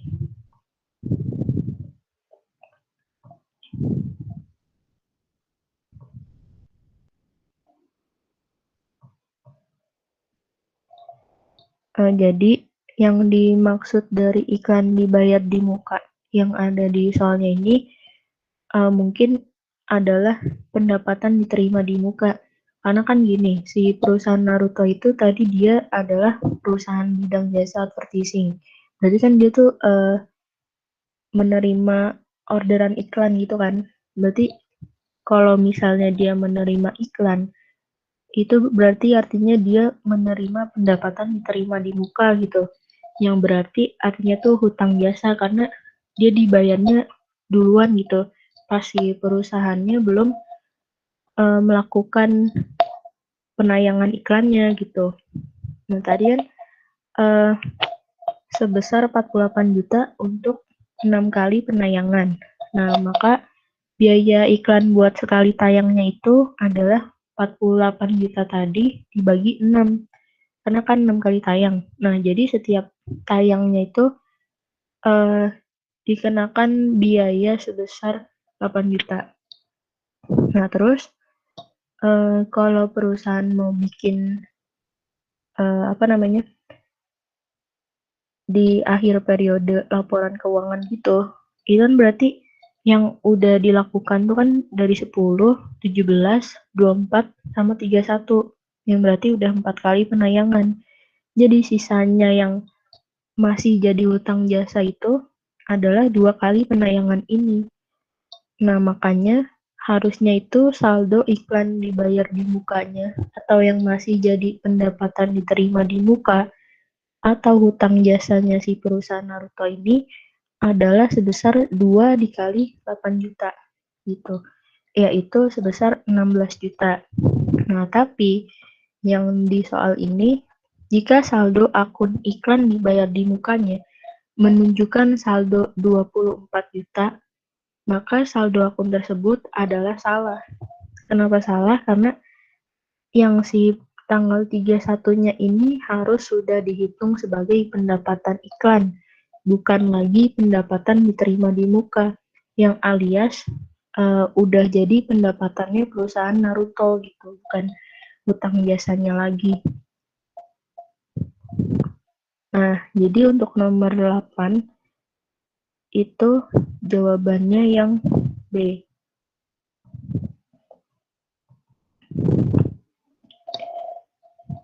Ada yang mau nanya ke nomor 8?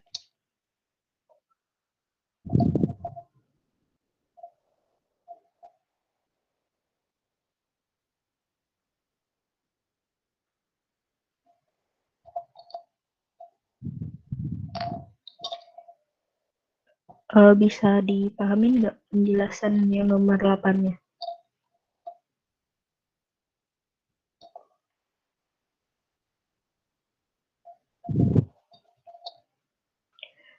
Oke, kalau gitu lanjut ke nomor 9.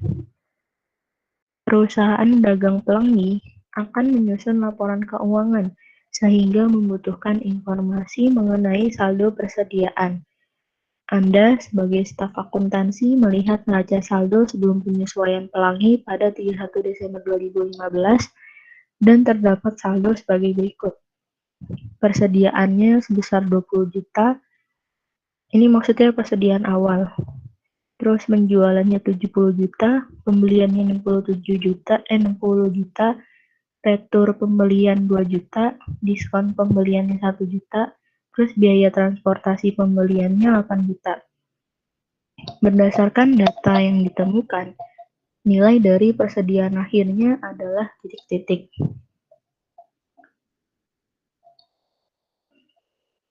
Nah, udah ada yang hitung nomor 9 belum nih?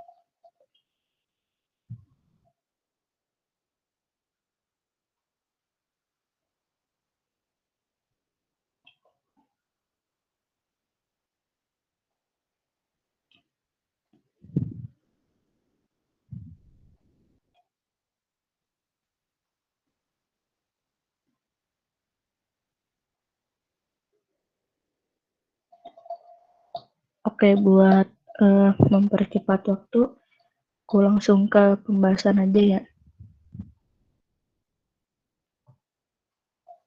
Ini tadi soalnya, nah terus kan buat ngitung persediaan akhir itu rumusnya persediaan awal ditambah pembelian bersih dikurang penjualan. Nah, tapi karena di soal belum ada data pembelian bersih, maka kita harus ngitung pembelian bersihnya dulu. Nah, buat ngitung pembelian bersihnya itu harus pakai rumus pembelian ditambah biaya transportasi pembelian, dikurangin retur pembelian, terus dikurangin lagi diskon pembelian. Nah, jadi tadi kan 60 juta nih pembeliannya, terus biaya transportasinya 8 juta, dikurangin returnya 2 juta, terus dikurangin diskonnya 1 juta. Nah, nanti didapatlah pembelian bersihnya ini sebesar 65 juta. Nah, kalau udah dapat data pembelian bersihnya, langsung masukin ke rumus persediaan akhir tadi. Yaitu kan persediaan awalnya 20 juta, terus pembelian bersihnya tadi 65 juta. Dikurangin penjualannya itu sebesar 70 juta. Nah, didapatlah si lahir, yaitu persediaan akhirnya sebesar 15 juta. Nah, buat perhitungannya ada yang belum paham nggak? Kak, boleh tanya nggak Kak? Iya, kenapa? Tahu saya persediaan akhir itu melibatkan HPP bukan penjualan. Maksudnya ngelibatin HPP gimana? Jadi kan ada rumus HPP ya. HPP itu persediaan awal dikurang persediaan akhir ditambah pembelian bersih. Nah, kalau pakai penjualan itu kayaknya belum tepat kalau menurut saya. Kalau menjadi persediaan akhir deh Kak.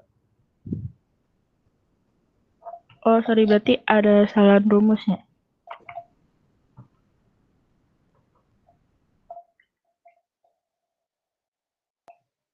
Berarti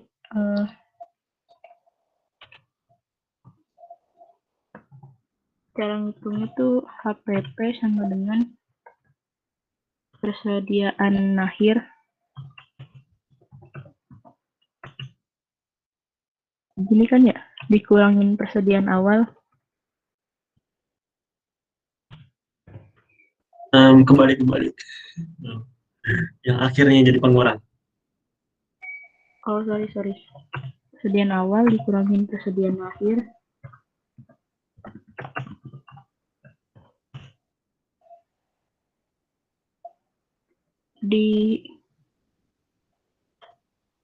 Berarti ditambah pembelian bersih ya?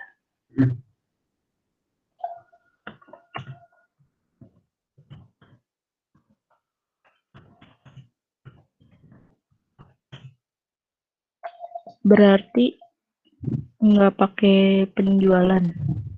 Ya Kak. Jualan itu kalau menghitung kayak laba bersih gitu sih. Tapi di sini kan HPP-nya belum ada. Itu ada opsi E.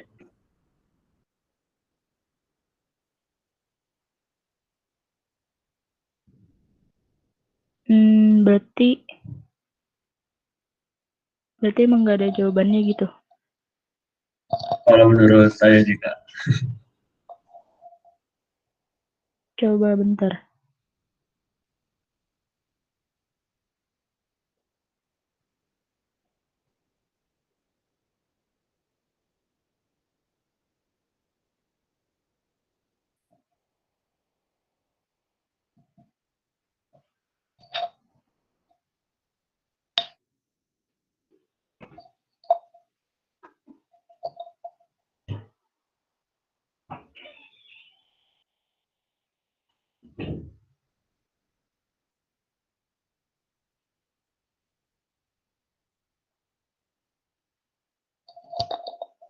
Oh iya benar juga. Berarti emang nggak ada jawabannya. Maksudnya yang ini, yang nggak bisa diperoleh nilai persediaan akhirnya.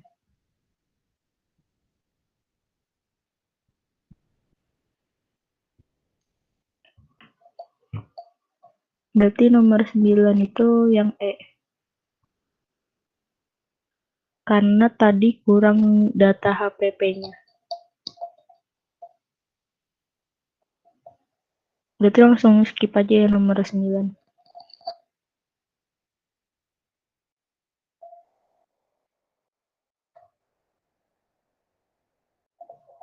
Nomor 10, kenaikan pendapatan konsumen akan menggeser kurva permintaan suatu barang ke kanan.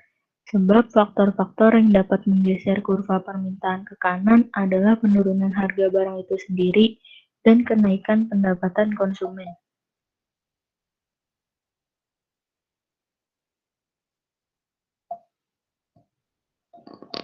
Oh iya, ada yang mau jawab gak?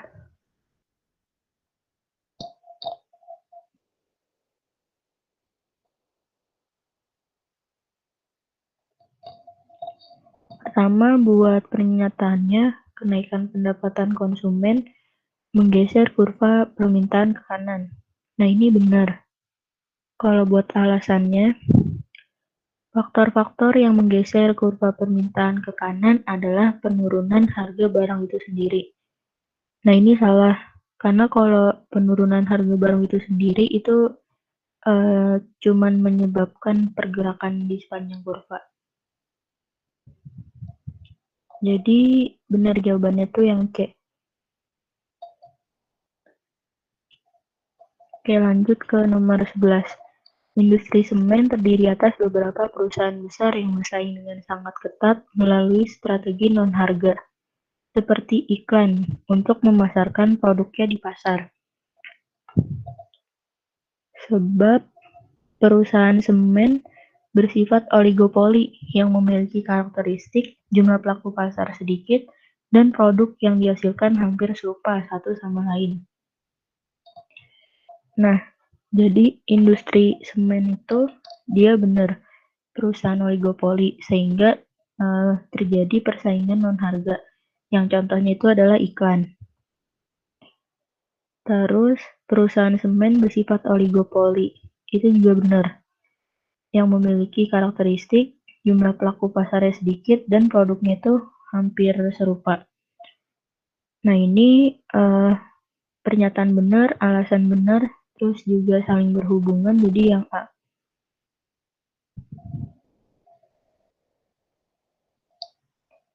Oke, ada yang mau nanya nggak nomor 11?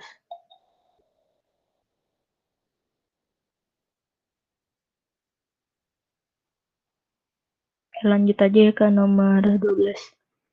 Kasus gagal bayar transaksi saham oleh PT Sekawan Inti Pratama Tbk merupakan salah satu contoh kasus yang menjadi tugas OJK. Sebab pengaturan dan pengawasan terhadap kegiatan jasa keuangan di sektor perbankan, sektor pasar modal, dan sektor institusi keuangan non-bank merupakan tugas utama BI.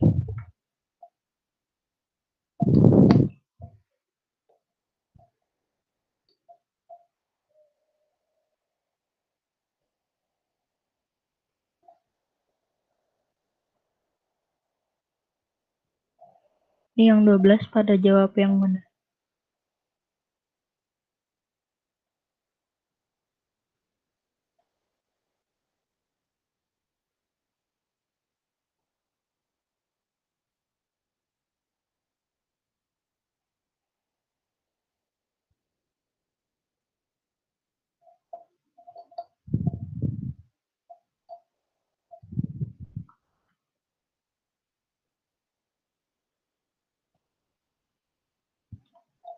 Kalau yang kasus gagal bayar transaksi saham itu kayaknya juga tugas OJK deh, soalnya kan termasuk sektor pasar modal.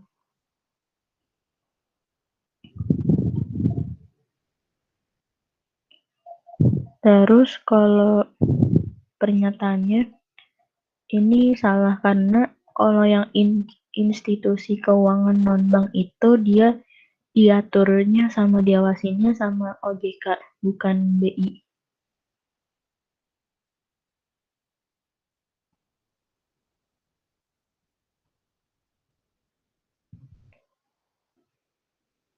Jadi ini salah.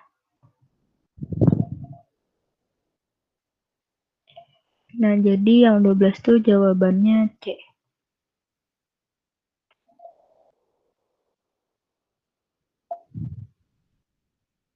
Ada yang mau nanya?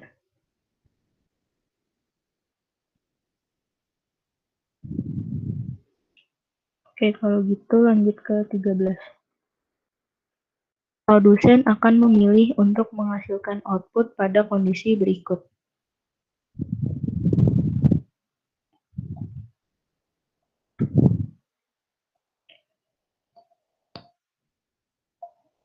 Nah, buat yang opsi 1, anggaran produksi lebih besar dibandingkan harga total dari kedua faktor produksi yang diinginkan. Nah, ini enggak ya, karena kalau anggaran produksinya lebih besar kan berarti biayanya lebih besar. Berarti nanti perusahaannya justru malah ngerugi. Terus yang kedua, kurva isocost bersinggungan dengan kurva isoquant. Itu benar, karena kan kondisi keseimbangan produsen itu yang pas isocostnya bersinggungan sama isoquantnya. Terus harga kedua faktor produksi pada kondisi paling murah. Ini juga nggak bisa jadi indikator. Terus perbandingan harga kedua faktor produksi sama dengan perbandingan output marginalnya. Nah, ini benar. Nah, buat nomor 4 ini penjelasannya kayak gini. Nah, ini kan ada kurva keseimbangan produsen nih. Ketika kurva isoquantnya bersinggungan sama isocost. Nah, jadi pada saat produsen berada di titik keseimbangan, itu kemiringan si isoquantnya ini akan sama dengan kemiringannya si isocost. Kalau kemiringannya isoquant itu kan MRTS. Nah, terus kalau kemiringannya isocost itu kan perbandingan harga kedua input. Nah, jadi si MRTS ini kalau dijadiin rumus tuh nanti jadi MPL per MPK. Jadi yang dimaksud MPL itu adalah produk marginal dari tenaga kerja. Kalau MPK itu produk marginal dari modal. Nah, kalau yang PL ini adalah harga dari tenaga kerja, terus kalau PK ini adalah harga dari barang modal. Nah, jadi yang nomor 13 ini, nomor 4-nya benar, yaitu perbandingan harga kedua faktor produksi, yaitu yang ditunjukkan oleh kemiringannya si isocost, itu akan sama dengan perbandingan output marginalnya, yaitu yang ditunjukkan oleh kemiringannya si isoquantnya. Jadi yang 2 sama 4 ini tuh sebenarnya ada di suatu kondisi yang sama gitu, yaitu ketika si produsennya berada di titik keseimbangan.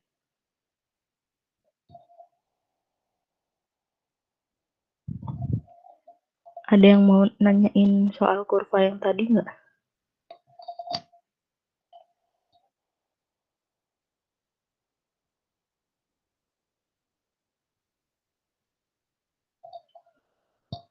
Oke, kalau nggak ada, lanjut ke nomor 14. Keseimbangan jangka panjang perusahaan persaingan sempurna terjadi pada saat titik-titik.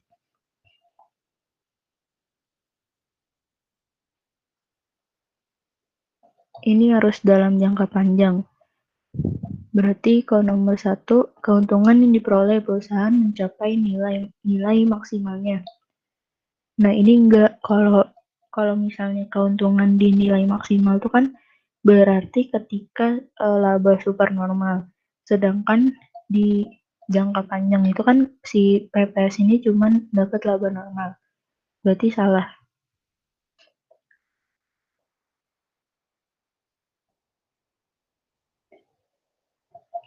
Terus perusahaan sudah mencapai kapasitas produksinya.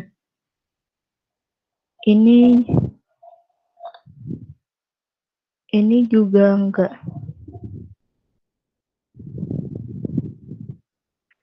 Karena tergantung kondisi biayanya juga. Terus kalau nomor 3, tidak ada perusahaan yang ingin keluar dari pasar. Ini juga salah. Karena ketika di jangka panjang itu terjadi antara ada perusahaan yang mau keluar sama ada yang mau masuk juga. Jadi sampai di titik si perusahaan yang ada di pasar itu cuman memperoleh laba normal, yaitu ketika laba ekonominya sebesar 0. Jadi 14 itu jawabannya D.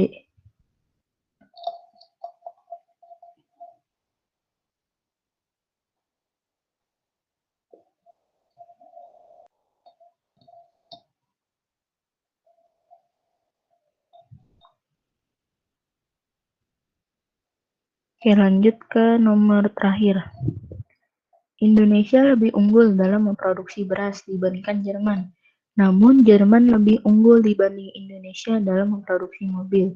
Kedua negara melakukan perdagangan internasional karena kedua negara tersebut mempunyai 1. Absolute advantage, 2. Comparative advantage, 3. Keunggulan mutlak, 4. Keunggulan komparatif. Nah, ini kan dilihat kalau antara Indo sama Jerman tuh dia punya spesialisasi masing-masing.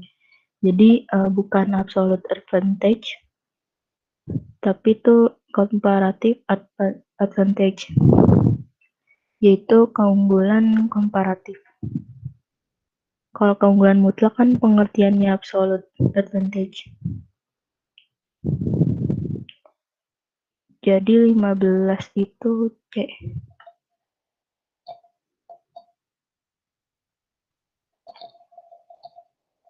Oke, jadi ada yang mau nanya nggak?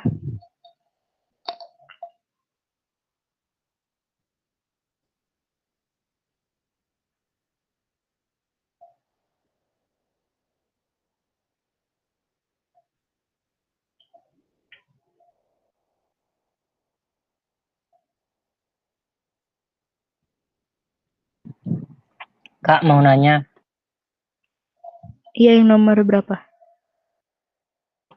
Yang nomor 14 itu kan yang benar nomor 4. Perusahaan menengah memperoleh laba ekonomi sebesar 0. Nah, kalau laba akuntansinya gimana? Nah, kalau laba akuntansinya itu dia belum tentu sebesar 0. Karena kan masih dapat laba normal. Jadi laba akuntansinya itu masih lebih dari 0. Tapi kalau laba ekonominya itu sebesar 0. Jadi kalau laba ekonominya sebesar 0 bukan berarti BEP. Jadi itu artinya si perusahaan masih untung secara akuntansi. Tapi kalau secara laba ekonominya dia enggak untung.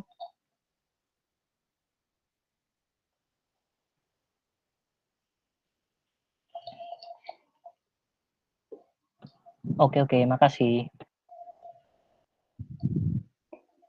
Iya, jadi ada lagi yang mau nanya?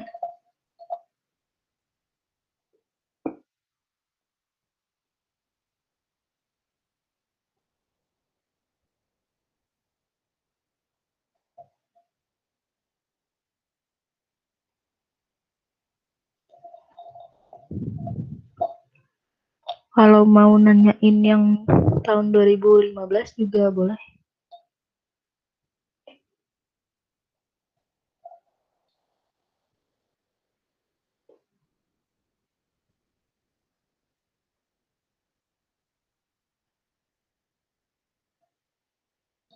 Kalau udah nggak ada yang nanya, berarti dicukupin dulu aja ya bahas bareng hari ini.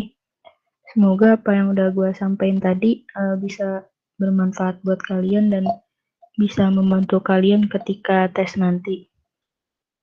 Maaf juga kalau ada yang salah dari gue tadi selama ngebahas atau ada penjelasan yang nggak bisa dipahamin. Makasih juga ya buat yang udah join sampai akhir. Semangat terus guys. Udah boleh live ya.